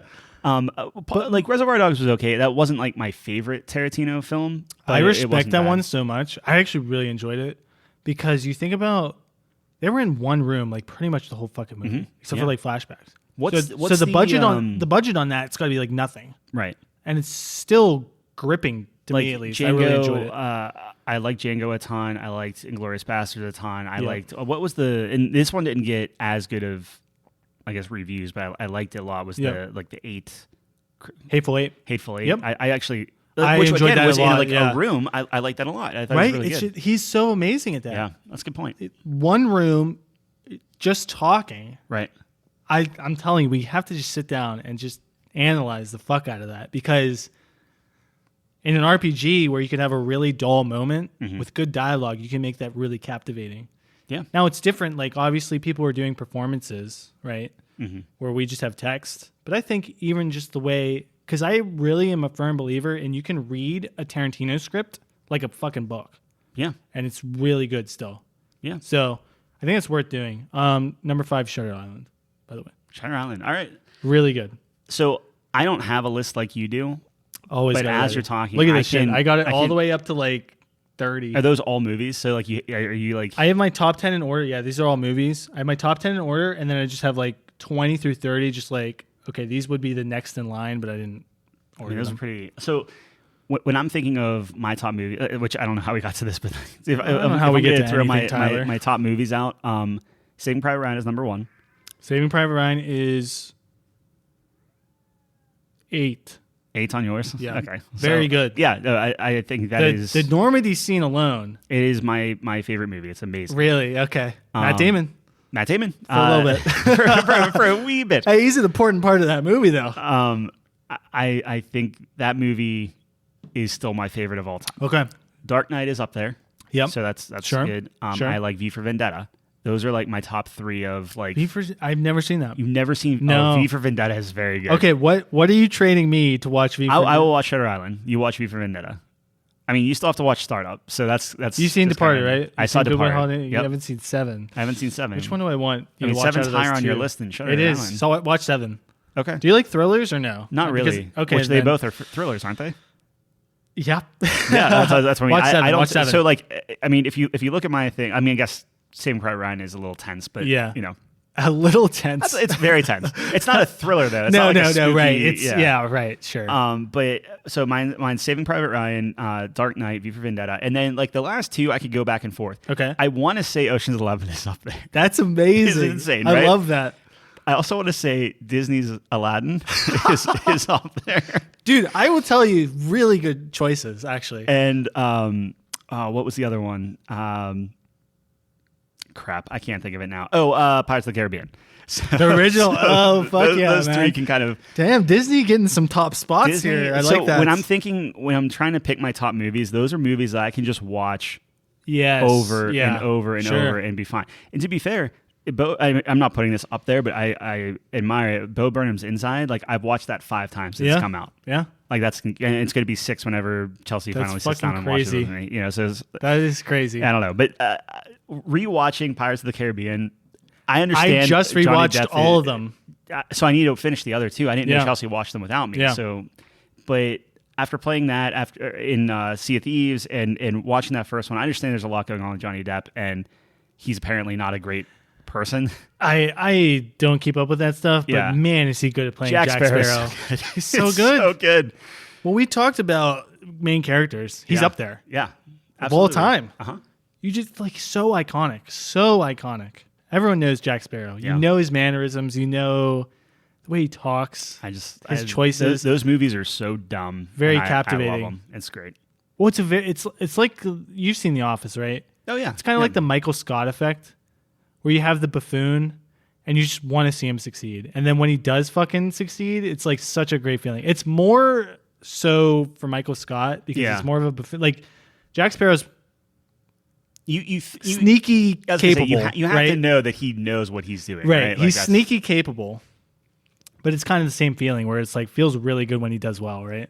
Because nobody has. It's more like everyone around him has zero faith in him. Right. So when he succeeds, it's like you're like fuck you guys. He's just like, always succeeding though. So he just like assumes that it's gonna work out or pay off or whatever. Yeah. Jack Sparrow is the embodiment of the drunken fist. Okay. You know what I mean? Like the dude is just.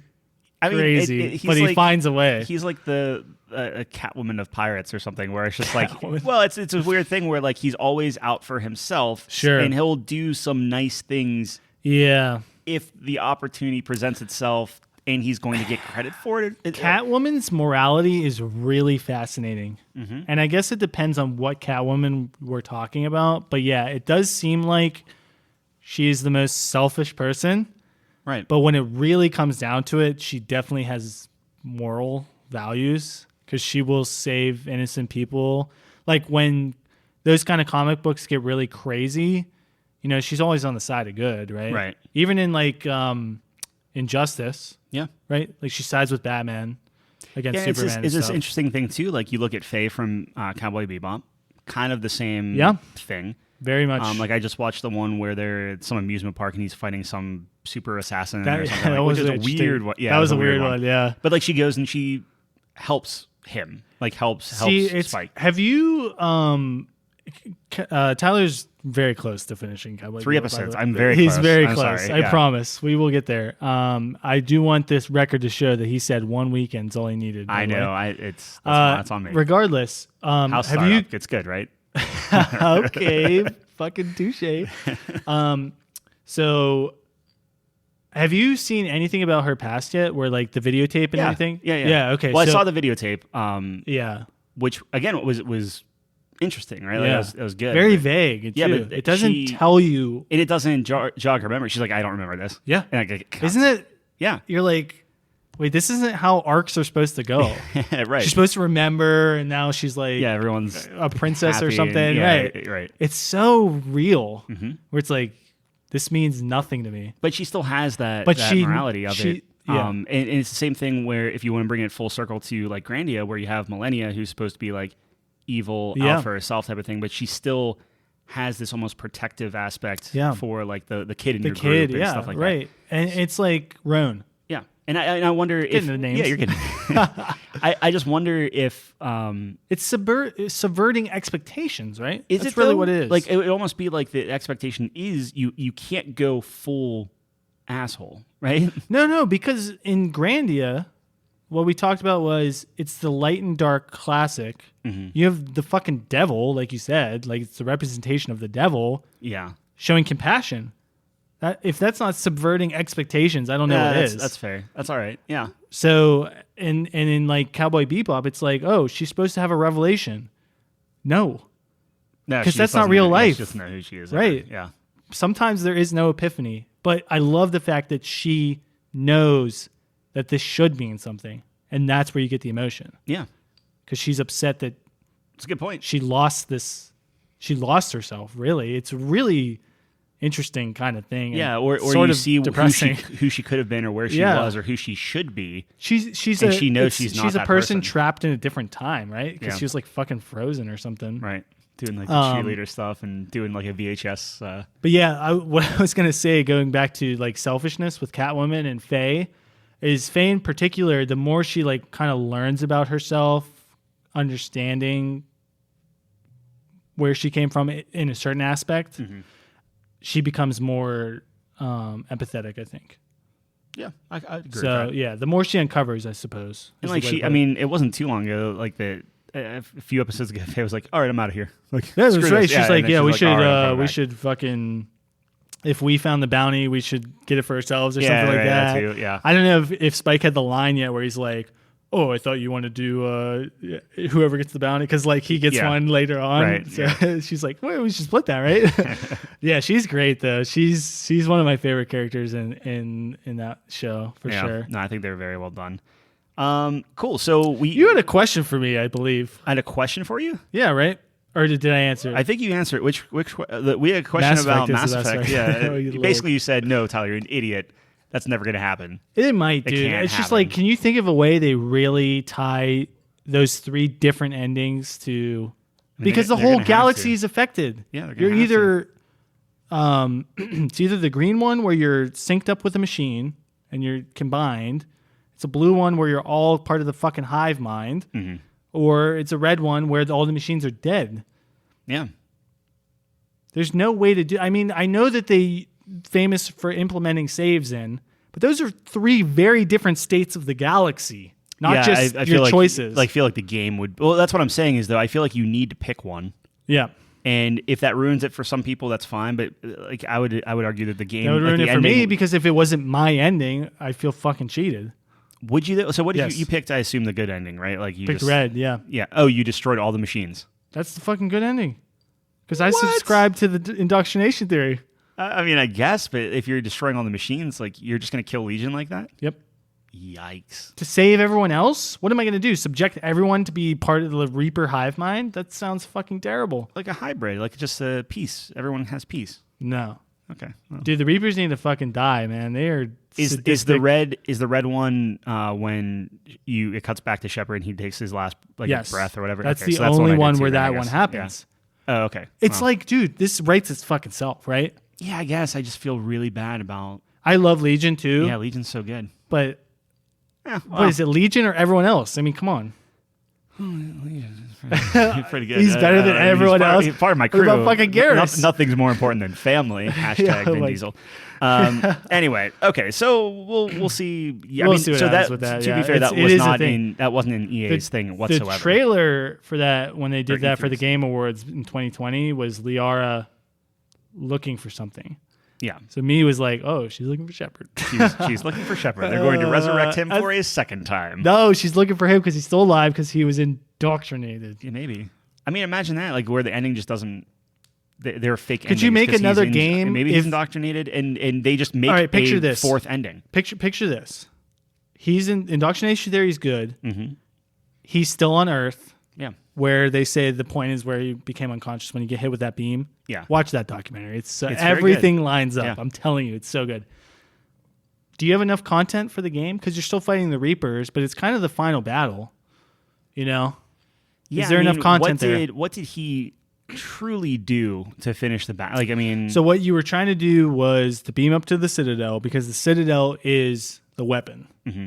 It's the catalyst that... will destroy all the Reapers, because the Protheans... I'm shocked that I remember all this, by the way. I am too, because I do not. The Protheans were in the process of building the catalyst, which is the Citadel. So they converted the Citadel. As we know, the Citadel was already there, created by the Reapers, or maintained by the Reapers with the Keepers and stuff. Uh-huh. But they converted it into a weapon to destroy all the Reapers. And they were in the process of this, but they ran out of time because the Reapers fucked them up. So 3 is pretty much a combination of getting enough people to fight on your side to combat the Reapers while also discovering the plans for the catalyst so that you can make sure the weapon's operational and destroy all the Reapers. Shepard was on Earth, and you're running down that hill. You remember that? And there's like this mini Mass Effect relay thing like Ilos in the first game where you beam yourself up to the Citadel. It's the same fucking thing. Mm-hmm. And you get hit by a beam, and then you get up and you run through, and that's when you go up to the Citadel and you have those crazy fucking Godchild and everything right?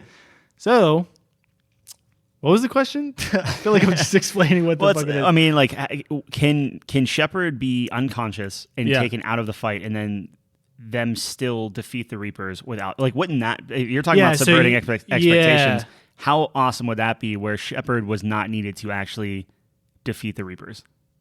what would the rest of the game be? Oh, exactly. That's why I don't know him how trying you make to a Mass cope Effect. with the fact that he wasn't the hero. But how do you make a Mass Effect 4? Like, That's is what the I'm Reaper saying, not dude. even like a main effect? Like, who made the Reapers? Right? That's is that what you have to something do. where it's like you make it even bigger. It's like the Reapers failed, and now the fucking the big guy, god the real aliens guys come in and are yeah. like, you've destroyed our program to contain this galaxy. That'd be cool. You know, like they have a hold on every galaxy. Yeah. And now it's like the World of Warcraft syndrome where there's always like that. That's what you do. That's what you do. You have an awesome intro where it's you're beating the Reapers. Everything you wanted to see from the Yes. ending of the 3. Yes. Like it's and in there. you fucking beat the Reapers. And then you have all the endings you wanted from 3. And then the title sequence. And you're like, what the fuck? That was just the intro. What are we doing? Yeah. And then you have, this peacetime rebuilding. You get all that. They're rebuilding the Mass Effect relays. It could be years in the future. Well, the relays maybe don't even blow up. Sure, yeah. Even better. And that's when you get hit by the big bads. The big bads, Yeah. some other species. I would have to think they're non-synthetic, that they're actually they would have to be like organic race, right? Yeah. Who they designed the Reapers to control. Yeah. To keep their stuff like almost like they're the just ultimate like robotic power. farmers. Like they're playing God, right? So that would be cool. It would be, but again, like, is that another trilogy of games? Like, do you have to wait? That's what I'm for saying. A You could trilogy fucking do a trilogy off that. You could, but then like, do we want to sit through another 3 games where essentially it's the same threat? Like how? Like the whole point is the Reapers are going to wipe out life. Sure.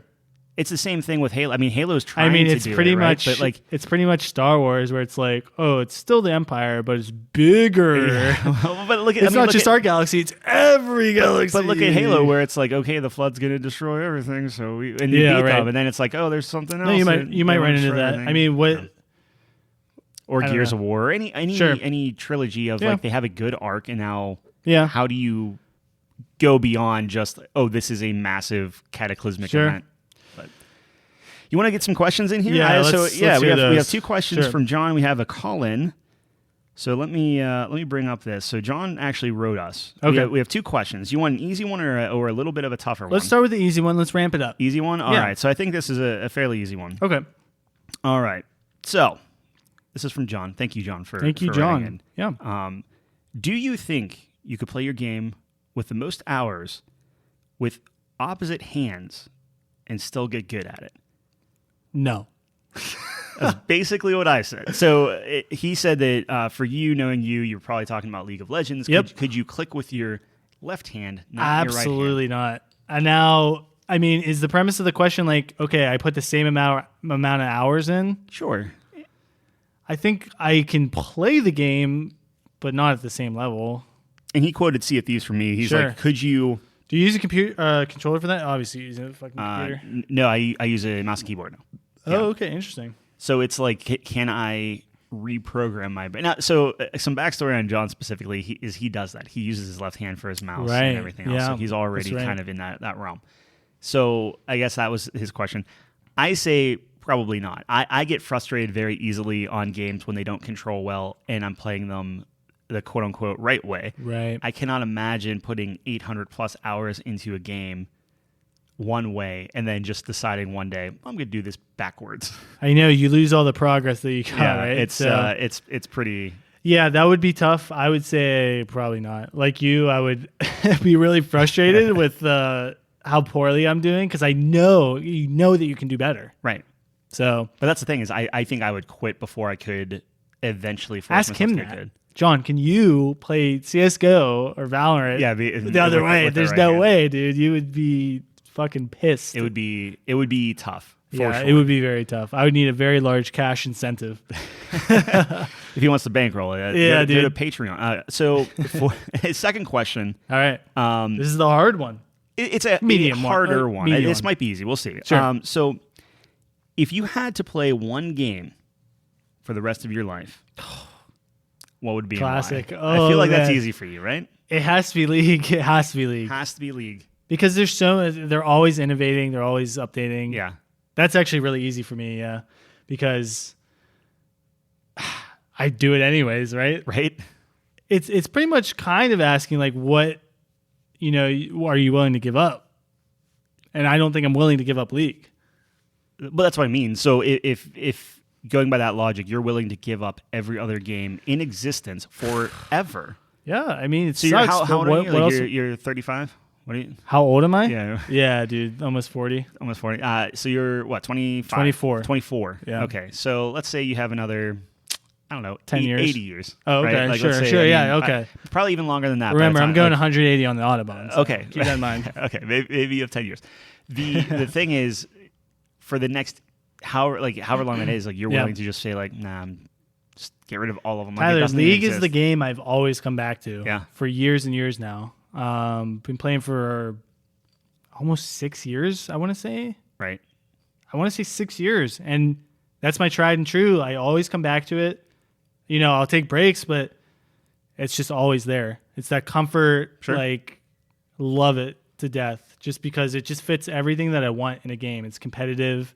It's unique. I just love everything about it. See, I think the interesting thing for me, so I knew you were going to say that, right? Like that's like it. Yeah, that actually wasn't a tough question because I have an easy one. Now this will be interesting for you. I'm curious to hear your answer. It's very tough for me because obviously I've been playing a lot of Sea of Thieves. Yeah. I would not, by any stretch of the imagination, get rid of any other game for Sea of Thieves, right? Or I should say not any other game, but like all games. I would not just be like, oh, I'm only playing Sea of Thieves forever.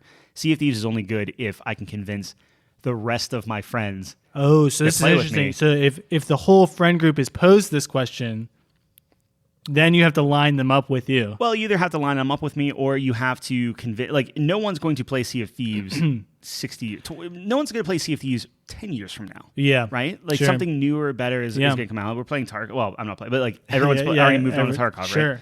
So then it's like, okay, well, then do I have to pick a single-player game? Do I have to pick something that is... I'm good to play against other people online or whatever. Right. So then I'm going into these things of like, I don't play Civilization 6, but if I'm trying to think of a game that I could see sinking hundreds and hundreds and hundreds of hours into something or getting really good at it or always being able to change and just tons of different possibilities and scenarios and things like that. It's like, does Civ 6 get up there? That's an interesting point. I think or does Minecraft, right? Where you can just start Minecraft's a really good one, right? Yeah, but infinite possibilities. But at what point are you just I can't build another thing in Minecraft? I can't Tyler, do another fight are in Civ. Building like TVs in Minecraft. That's true. Where you can make videos. Yeah. Because it's like the redstone fucking engineers or whatever. Like where you're literally making circuit boards. Right. In a game. Like it's so fucking like how long is it going to take until Minecraft is like real life in the fucking game? I mean, that's true. And like, I guess the other part of that would be like, if you're playing a game like League, let's say, and let's just say for sake of argument, League of Legends 2 comes out, or they do such a huge revamp, they call it League of Legends Next or League of Legends 2.0. Okay. I wonder if that counts on this, where if you're like, okay, I'm going to play League of Legends forever. That should entail, like, I'm going to kind of expand on John's question. Yes. Be like all remasters, all 2.0s, 3.0s count.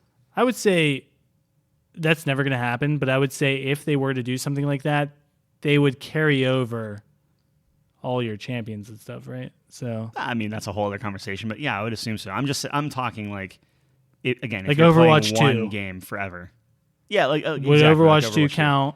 So I would say no. That seems like a very separate game. Well, so Overwatch 2 is you could play with Overwatch 1. Overwatch 1 people can play with okay, too. So then, I would actually argue would it does count that then. Yeah. Okay, sure. Yeah, that's an interesting question. A little bit easier for me, but did you pick one yet? Civ 6? That seems pretty good. I mean, you can play that by yourself. That's you can what play I mean. That online. I think it would be between Civ 6 or. And the problem with Civ 6 is like you're gonna be playing this forever, and then you're just gonna be looking at Civ 10, being like, yeah, right. Wish. See where it's mine. It's like this is League. Or I pick Minecraft and just constantly. Minecraft might be the one. Maybe, but if you get, maybe not for you, because you might get tired, like you said. Minecraft, I think that I would get bored just creating things because you can technically beat Minecraft. Yeah. So like the campaign, whatever you want to call it, like the Ender Dragon or whatever, right? Yeah, like you can beat that. That will take, I don't know, not like long. Yeah, a couple months. That's not why you play Minecraft, though. It's not. But so if you want to do that, it takes no time. Yep. You're done. Yep. you want to play it and build something, eventually you do it. Like people build these, like they built like things from Lord of the Rings and everything else. Yeah, and it's right. Oh, we've been doing this for 4 years. 4 years is a drop in the bucket forever. Like if yeah, it's like, but still, that's a big chunk of time where it's like, okay, let's say you pick something like Call of Duty. Mm-hmm. You know what I mean? Like Modern Warfare 2. So first of all, it gets left behind because there's newer Call of Duty, so you have no one to play with. Right, yeah. And then there's only so much you can do on the campaign in fucking whatever. There's not even bots or anything, right? Yeah. So it's like, so for me, League is so good because it's kind of like a sport. Mm-hmm. People have played soccer forever. It's the same fucking game. The rules are the same. Yeah. Why do they do it? Because you don't know what's going to happen. So I think part of the reason why I like the idea of Civilization, and it's crazy because I really haven't played Civilization. I've played a tutorial multiple times. I've played one or two solo things.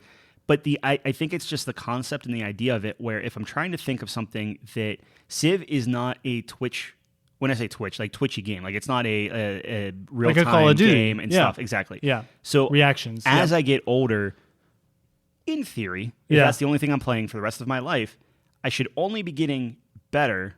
Oh, what about chess? Can you pick chess?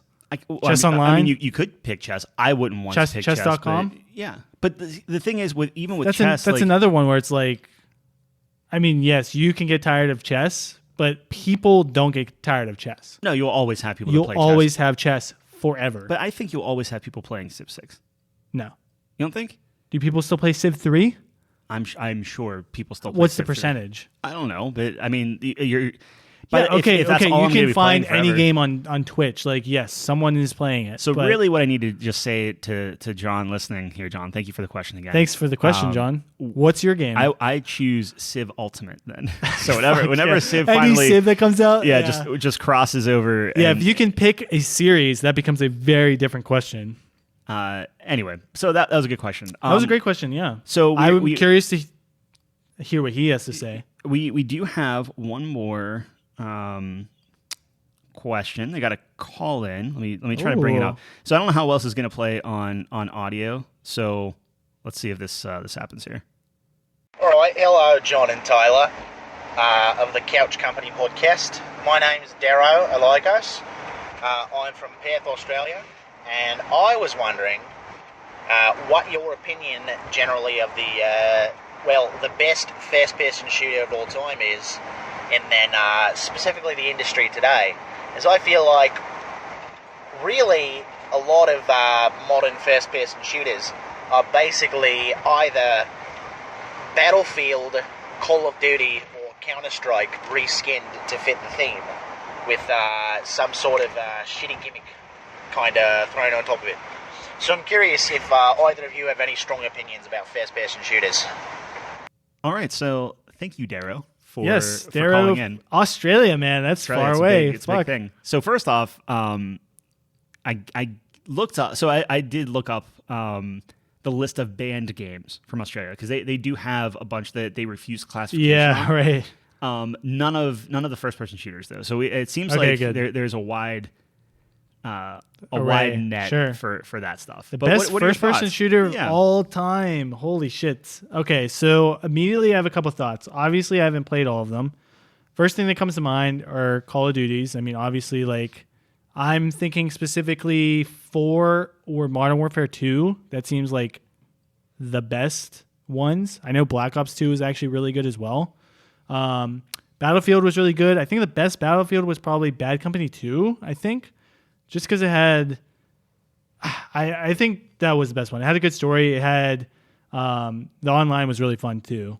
The destructive elements, that's not really a shooter aspect, but that counts part of the game, right? It can be. So right? I think the interesting thing, well, I mean, I'm sorry, I didn't want to cut you off. The other ones I'm thinking of is Counter-Strike, obviously. Mm-hmm. There's a reason people are still playing it. It's still really popular. And then something like Doom, like this old... And that's style, the point I wanted to make is there's a distinction, I haven't played those. Right? Like there's a distinction between first-person shooter multiplayer games, and then there's a distinction between first-person shooter like single player experiences, because then if you just put this blanket statement of first person shooters, now you're going to have to bring in the BioShocks, the Dooms, that's good. BioShock's a really good point. Like all these things where I think BioShock is in the question. I think honestly Doom Eternal or the Doom remake are in the question. Like, or in the conversation. The remakes are very good. So the question is best first person shooter. So I would like to limit this to let's call it, because the ones that he listed off were multiplayer shooters. So let's try to keep it within that the multiplayer realm. I will say it's interesting. Like we were talking about earlier with the IGN list for RPGs. Mm-hmm. You know, you have JRPGs on there. You have other RPGs all kind, on there, sure. right? So all kinds. So there is something to be said about comparing apples to oranges, kind of. I mean, you know what I mean? If you want to go down that road, we can stick it to just multiplayer. I think that's the one glaring omission he had there was your Halo. Yep. That's the first person shooter. It is, and it's still a very popular one. And it's a unique one too, because Battlefield, Call of Duty, you know, it's all boots on the ground, kind of realistic. Yeah. For you know, pretty much. Halo's slow. Fucking, you can jump real high, crazy weapons, bullet sponges. That sort of right. Thing, It's just so totally like different this, perspective. Kind of like this, like spectrum of you have your CS:GO, your Valorant, and stuff like that. Right. So if we're talking about that side of the spectrum, me personally, I would always pick Valorant over CS:GO just because I didn't get into CS:GO. Sure. Played Valorant. Do I like that hardcore of stuff? I'm not very good at it. So me, no. It feels really good if you do well. I never really did well. Right, me neither. No, I was terrible at CS:GO, but part of me thinks it might be CS:GO. The longevity, the popularity, even though it's a competitive aspect, the mechanics of the first person shooter, who did it better than CS:GO? The precision, everything of that nature. It's very twitchy, precise. It's just what you kind of think of when you think of competitive first-person shooter, right? It's entertaining. It's just for me, it's the graphical aspect isn't there, right? And that's what they sacrifice because it's so old, right? So, which is it really depends what you're looking on. I mean, so if we're like rating a first-person shooter, the different categories that make up a first-person shooter, obviously, the graphical achievements of that game are going to be very low, right? But if you look at like precision, like, how the aim works, where your bullet goes, things of that nature, very high. Like the mechanics of it are very good. Yeah. I agree with you in terms of Call of Duty. So for me, if we're talking about Call of Duty, I think Call of Duty 4 is my personal favorite, just because it's either that or Modern Warfare 2 for best Call of Duty. I think if we had to pick, like I said, Black Modern Ops 2 actually up there as well, though. I like Black Ops just from the zombie side. That was more my younger brother kind of age when he was getting into that, but I do know that was very good. Yeah, I mean, I think for something, if we're going the IGN or publisher route of like, okay, who's moving the needle the most and that sort of thing, then I would probably give it to Modern Warfare 2, as like Call of Duty was the thing where they came out and said, okay, progression matters. Yep.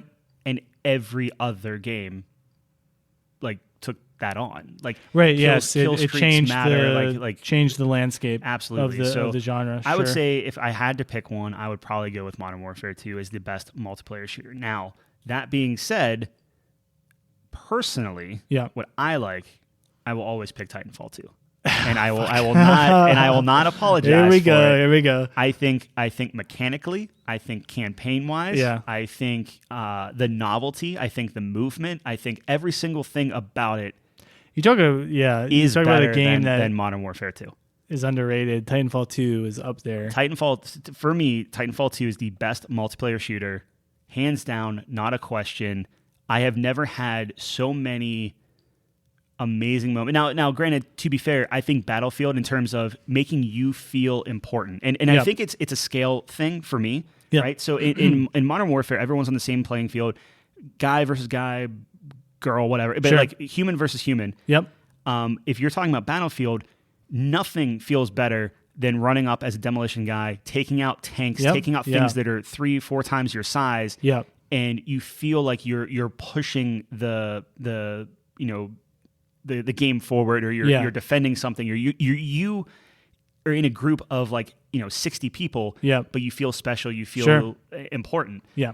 And the only way to do that in Call of Duty is you just have a higher kill count. Which, I mean, sure, that's cool, but you can have a very high score or do very key strategic things in Battlefield without a high kill count. Yep. And it feels so damn good.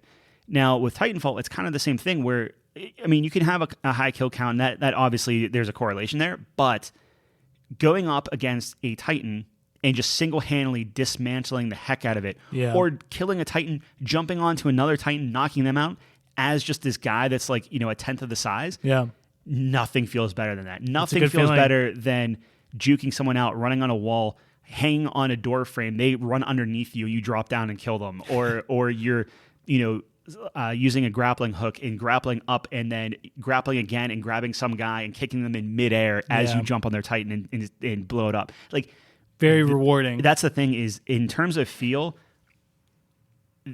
that game doesn't get touched. Sure. As much as I think, even games like, I think Destiny 2 needs to be in the question or in the conversation, just because the feel of it is so good. I would say it's not going to win, but it's not going to win. But we can talk about it. But it feels so good. Yeah, and same with the Halo games, like they feel really, really good. I think Halo could be in the conversation. I mean, you talk about a generation-defining series, right? That kicked off really the multiplayer shooter, absolutely, much on Xbox, right? Now it's been refined, and I think that because Halo, but has anything ever been better than Halo in terms of that style? Halo's so unique.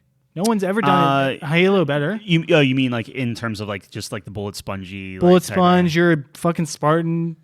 Power weapons. I mean, in all honesty, like I would say no. I think in terms of like the big combat areas and kind of what's going on, like, I mean, Halo's that middle ground where you have Call of Duty, which is very small corridors. Yeah. You have Battlefield, which is huge and wide open. And I would put maybe Titanfall one step down from Battlefield. Yeah. And then there's Halo in that middle ground where there are much bigger maps. Yeah. But you have Ground War where you can have 20-some people, and then you have fucking 2v2s.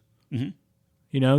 I think Halo Infinite is going to be the thing that either says Halo can hang with the big boys, and it is like, because they took it in a direction, right? Yeah. Regardless if you like it or not. I preferred it. I enjoyed where they were going with it. It felt a little bit more grounded. It felt a little bit closer to the Call of Duty like snappiness, if you will. Sure. Like the time to kill was it just, I don't know if it was true or not, but it just felt quicker. Okay.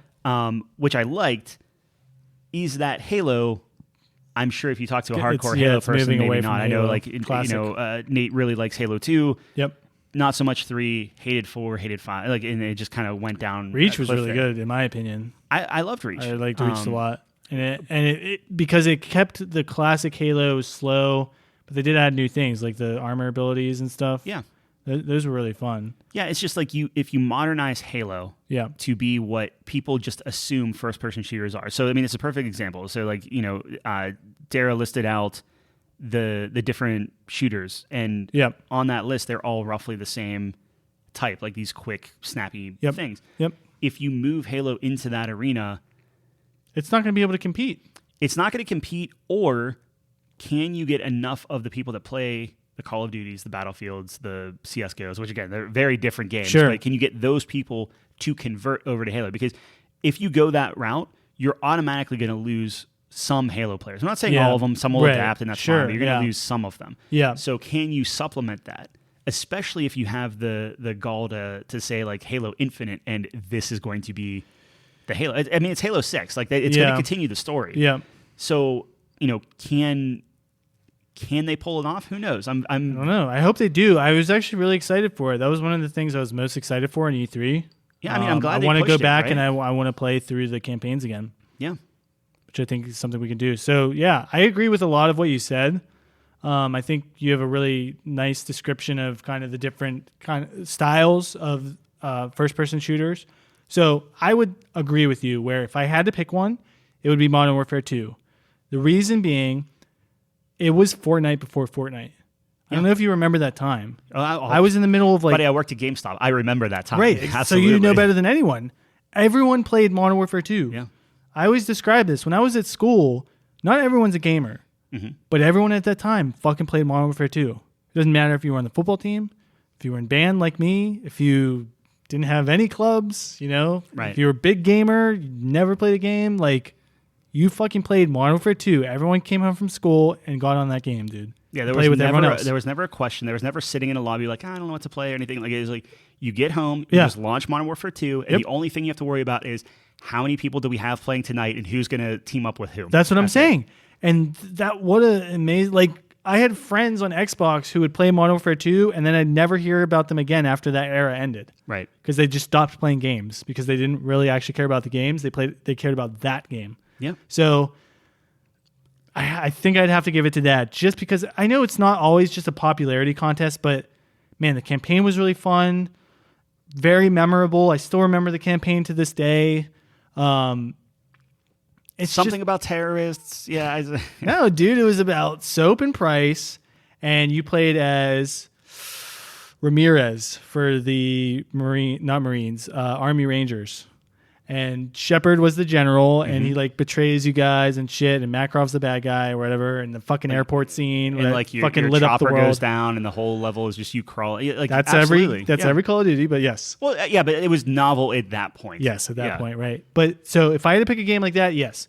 For me, my personal favorite, I don't think it gets any better than Battlefield. That is just the perfect. And I know a couple of episodes ago we talked about, that kind of big scale PlanetSide 2 style game. I love that, where you feel important, but you're a small piece of the puzzle.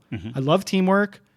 You can't carry a Battlefield game by yourself. Right. But you can do a lot. You know what I mean? But you'll never, in Call of Duty, you can overtake a game. You can 1v9. You can fucking win it for everyone. Yeah.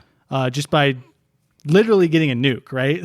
Like you can literally win it by yourself if you get 25 kills in a row. It's true. If we're talking about Modern Warfare 2. Yeah. With Battlefield, you have to coordinate. You have to play as a team. You have a specific job. If you're the engineer, you're expected to repair your vehicles. You're expected to take out enemy vehicles. If you're a medic, you got to be reviving people. You get rewarded for playing as a team. You can be on top of the leaderboard with a shit KDA, and I love that about it. I always played as a medic. I always focused on healing people, reviving people. I love that aspect. And then more than anything else, I just love the bigness of it, the epicness of it.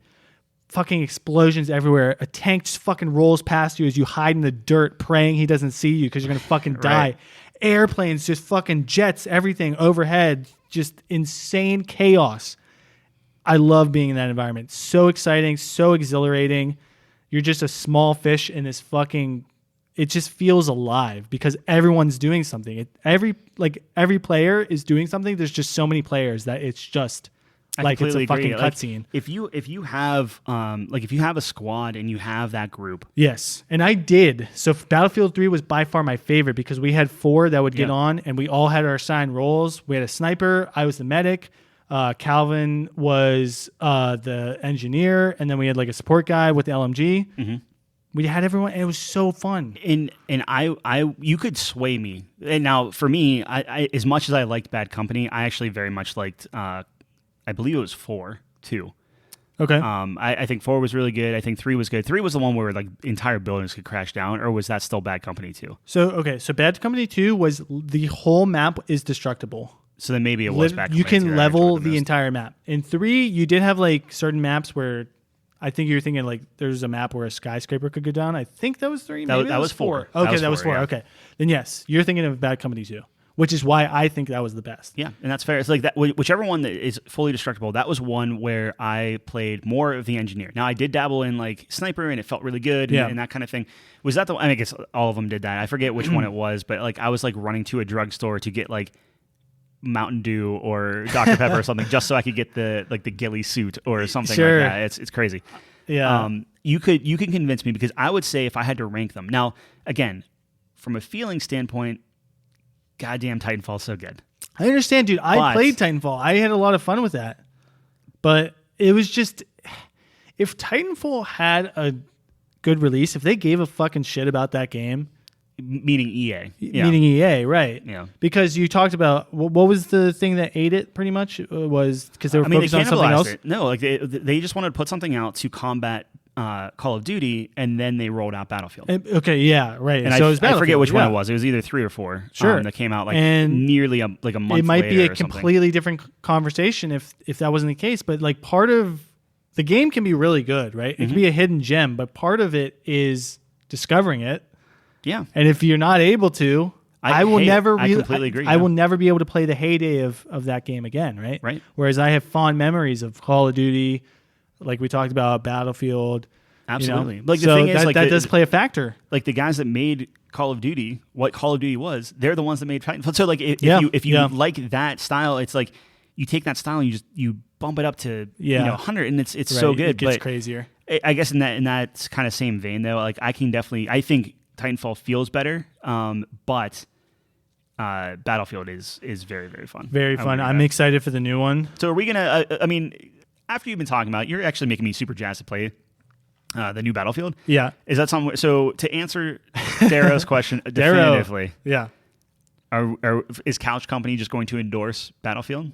Are we going to say Battlefield? If you're on board, too?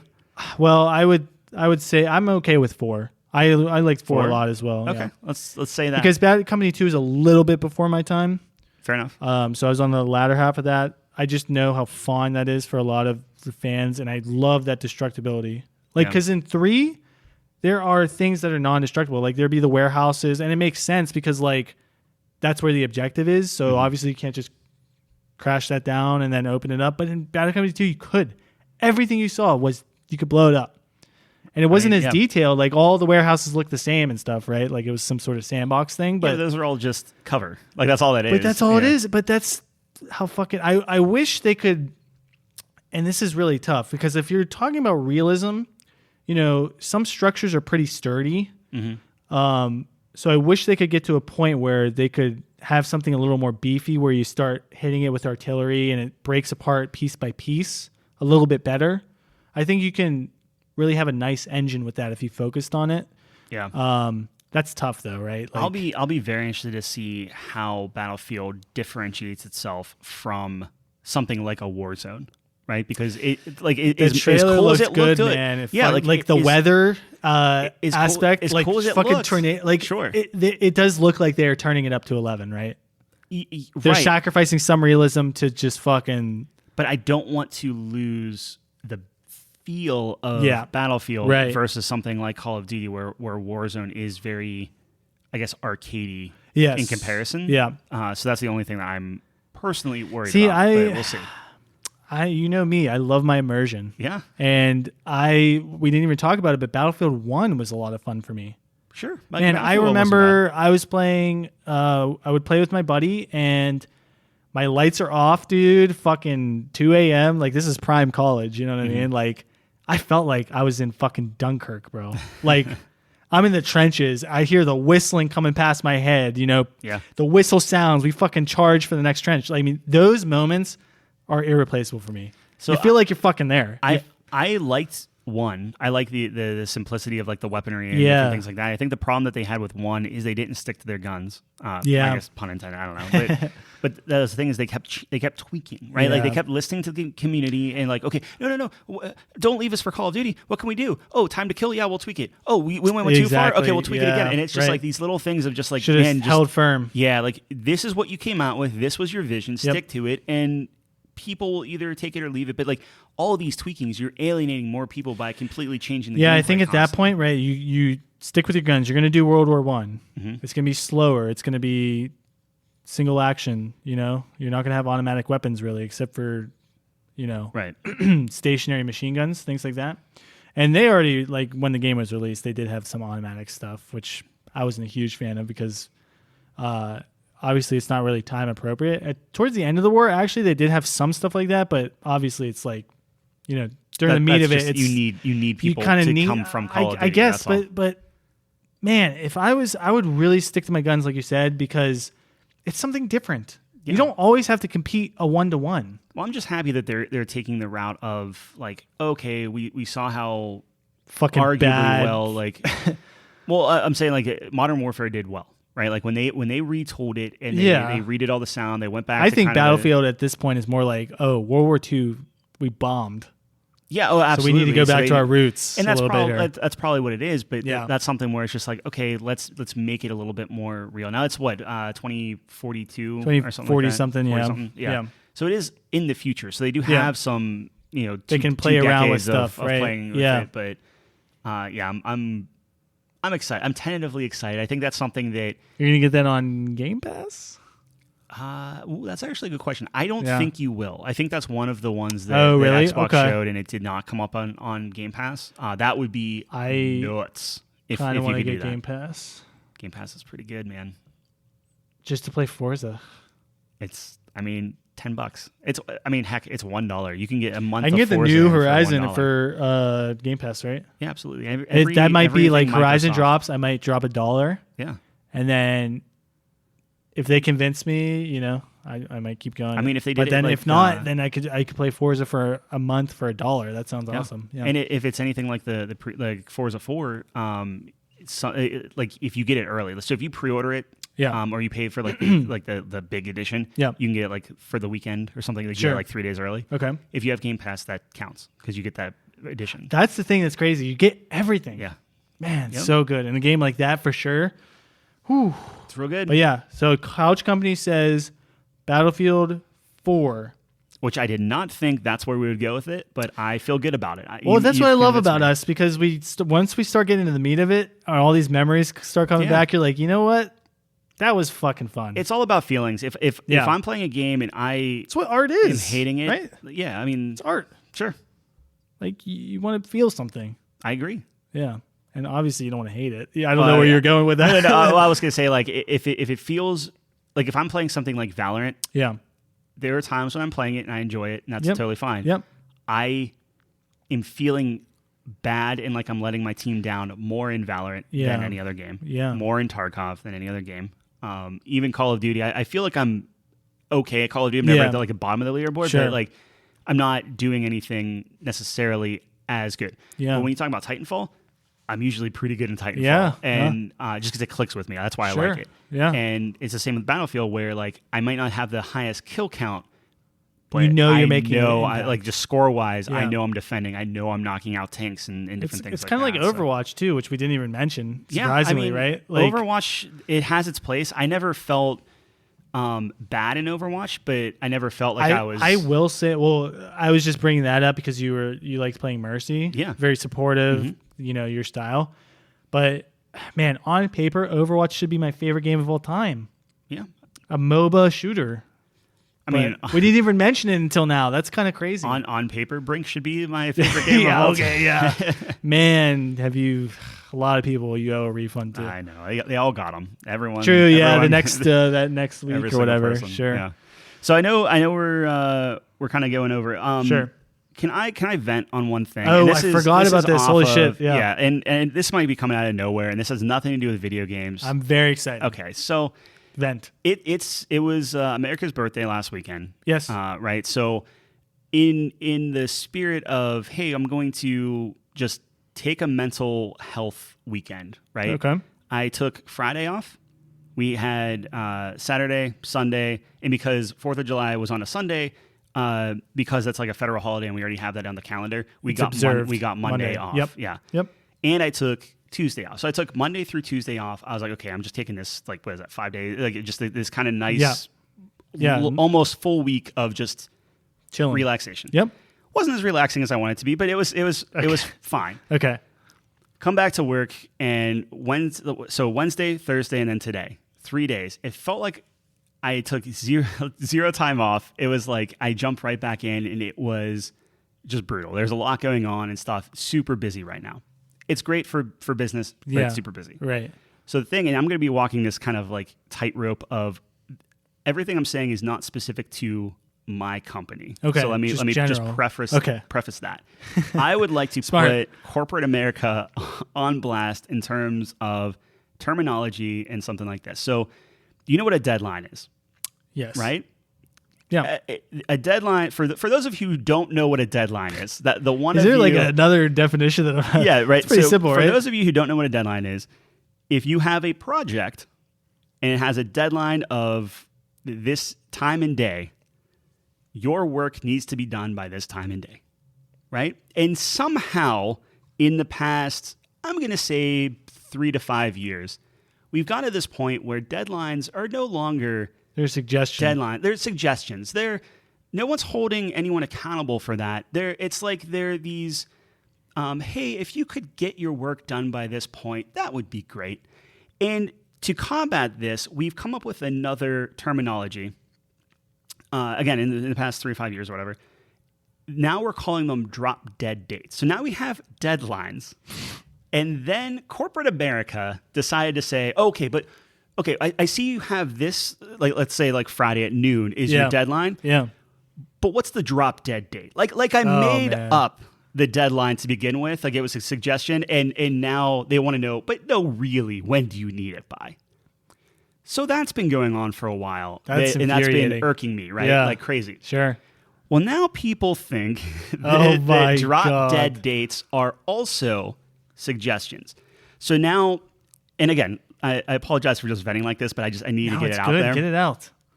On the record, go ahead and go ahead and guess what the new. I'll give you a hint. It's a phrase. What do you think corporate America is going? It's like a new buzz phrase. The actual, so I don't know, the true deadline. Yeah, right. Okay, you would super drop dead something. So I'm gonna tell you it, and I'm gonna cringe, and it's this whole thing. All right. They're calling it. Well, when is pencils down? Do you remember in grade school, high school, whatever, whenever you're doing these state tests, SATs, yeah. And your teacher is like, all right, so here's what you're going to do. You're going to fill in all these little bubbles and different things like that. But when I say pencils down, you have to drop your pencils. You can't do anything else. And that's it. Because the government's going to kick your door down if you keep filling out your tests and take you off to kiddie jail. Yeah. So this is where corporate America has devolved to, where we go from being professionals and saying, okay, what's your deadline? Okay, it's this time and date. Sure, I'll get my work done by this time and date, like a professional. Yep. We've devolved from there. I'm even going to loop in drop dead date because that used to be like the worst thing, and now that's suddenly okay. Oh man. Now it's pencils down. Now we are talking to each other like we are. So you seriously children. have 3 dates? We don't have 3 dates. Oh, it's just it's a new terminology. It's well, I guess in some ways we have 3 dates because like, are you saying deadline, things. Drop dead, pencils down? No, it's really just deadline and pencils down. Like pencils down it's almost has changed the it. Drop. I'm just saying, like, the fact that you have to say pencils down and harken back to a time when none of us were professionals and we were in fact children that had to be talked to by an adult telling us pencils down is stupid and insane. And I will never... Kind of insulting, actually. It's very insulting. I will not use that terminology. I don't care who you... I will say deadline, and that's it. I'm not saying drop dead. I'm not saying pencils down. I'm not saying true deadline. I'm not saying anything. You know what you should do? Okay. This is just my sadistic brain. Yeah. So you're sitting in the meeting, you're like, okay, guys, deadline's on the 15th. Everyone understand? And then Eric's like, so when's the pencils down? I do work with an Eric, so just to be clear, oh, damn. it's not... Oh, man. I was hoping I would get someone. Sorry, Eric. So X person is like, so when's the pencils down? You're like, oh, yeah, good question. That's the 10th. Just bring up the date. Exactly. That'd be awesome. Then like, that's oh, smart. fuck. Yeah. Then they'd be confused. And I know that's completely off topic from literally everything we've been talking about. No, you have to get that out. That is fucking gosh. crazy. It's just like... I was talking to you about this too, like, I don't know, last week or something. You know, I was like, this is my first full-time job and everything, and I just hate how much waste there is. Yeah. You have meetings and shit, and it's just like, this is not how people fucking talk in real life. Mm-hmm. You know what I mean? Like, if I was like, if we had a deadline for, I don't know, and like, let's talk about our game. If we're like, okay, we want this section done, what's the deadline? Next week. That's it. Yeah. There's no extraneous circumstances because we're actually really trying to get something fucking done. Yeah. You know what I mean? Like, I feel like there's no urgency. No, like, I look at my mom's company, man, and she's going on some stupid retreat where they're going to do trust falls. Dude, this company has billions of dollars and their clients aren't getting fucking their materials. Mm-hmm. So my mom's scrambling like, okay, your shipments, we don't have them yet. I'm working on them. Meanwhile, they're doing fucking trust falls on the slopes. You know what I'm saying? Like, it's fucking insane to me. Should we be cutting all of this out? Like, we're trying to keep it kind of... I didn't say who she worked for. Okay, but, fair enough. But yeah, I mean, that's is corporate America. It's just so much... So I have, and I know we're a little bit over it, and I don't know if this is kind of in the same vein, where I have, and I think I talked to you about this, the Watt theory, and I developed this a couple of years back. Refresh me. I'm not sure if I remember. And this Watt theory, it's WATT. Watt theory, right. A little icon with a little light bulb. I thought it was clever. Yeah, very clever. It used to be twat theory, and one of my friends at work, she was like, "Hey, maybe don't say that." Sure. I didn't call it that, but just the acronym turned into that, so I had to rearrange some of the letters. Yep. But it was Watt theory, and it's this idea of like, okay, these 4 things will solve any corporate problem that you have. Okay, right? So it's an acronym. It's an acronym. Sure. W, work ethic. You have to have a good work ethic. And I'll read between the lines here in a second, but it's work ethic. Yep. It's accountability. Yeah. It's team player. Yep. And the last one is think. It's the most important one. It's just think. So if you're saying it's like work ethic is do your job. Yes. Right. Well, I guess work ethic is like don't be lazy. Let's change it. So work ethic is don't be lazy. Yep. Accountability is do your job. Like just do what you are assigned to do. Or if you don't do your job, you're held accountable. Right. Yeah. And team player is just don't be an asshole.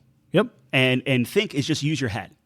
And that's the baseline. That is the foundation. That's the most important thing. You can definitely build off that. Right. So if you take those 4 things, there is literally not a problem that can't be solved with those 4 things. Yeah. And it blows my mind that like it boggles people's minds. They don't understand. So it's just like, and again, not any one core. Like, I'm not saying this specifically for my company or anything like that. It's just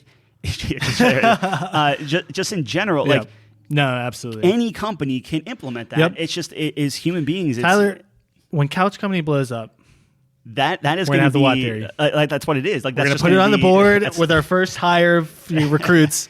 We're going to say, look, we will have work ethic, an onboarding session. Yeah, no, absolutely. Yeah. I think it'll be good. Thank you for letting me get off of my chest. I know that's kind of like an odd thing to do at the end of our theoretical viewers can relate to that for sure. I hope so. But with that being said, I think we've gotten a lot off our chest. We got a lot off. A lot of gaming talk this time. I feel good about that. We're not false advertising to the people on Apple Podcasts. In the games category. Games category. Thank you for everyone that called in. Yes, for the questions. Yeah. So if anyone's listening, you can leave us a question. If you're on anchor.fm/couch company, there should be a message box where you can leave your own message. Yeah, I did find out that you do need an Anchor account to do that. If you aren't comfortable creating an Anchor account, I mean, it's a free account. You don't have to pay anything or anything like that. Yep. If you don't want to leave a voicemail, if you go to our Twitter account at Couch Company Pod, you can just send us a DM or leave a message there, and we'll read it on there too. That works as well. So we will be looking forward. Hopefully we get some more questions coming in. I thought those were really good and fun to kind of discuss. And it doesn't have to be games. It can be anything about, like, I love, obviously digital design, music theory, I literally anything you want. Hit me with a music theory question. I'd love to hear that. What's your favorite composer? We'll get into that. But yeah, we really appreciate that. Answer some questions on Twitter for us. I would love to hear some of the answers for best first-person shooter of all time. What game would you play for the rest of your life? I think we could get a lot of interesting ones there.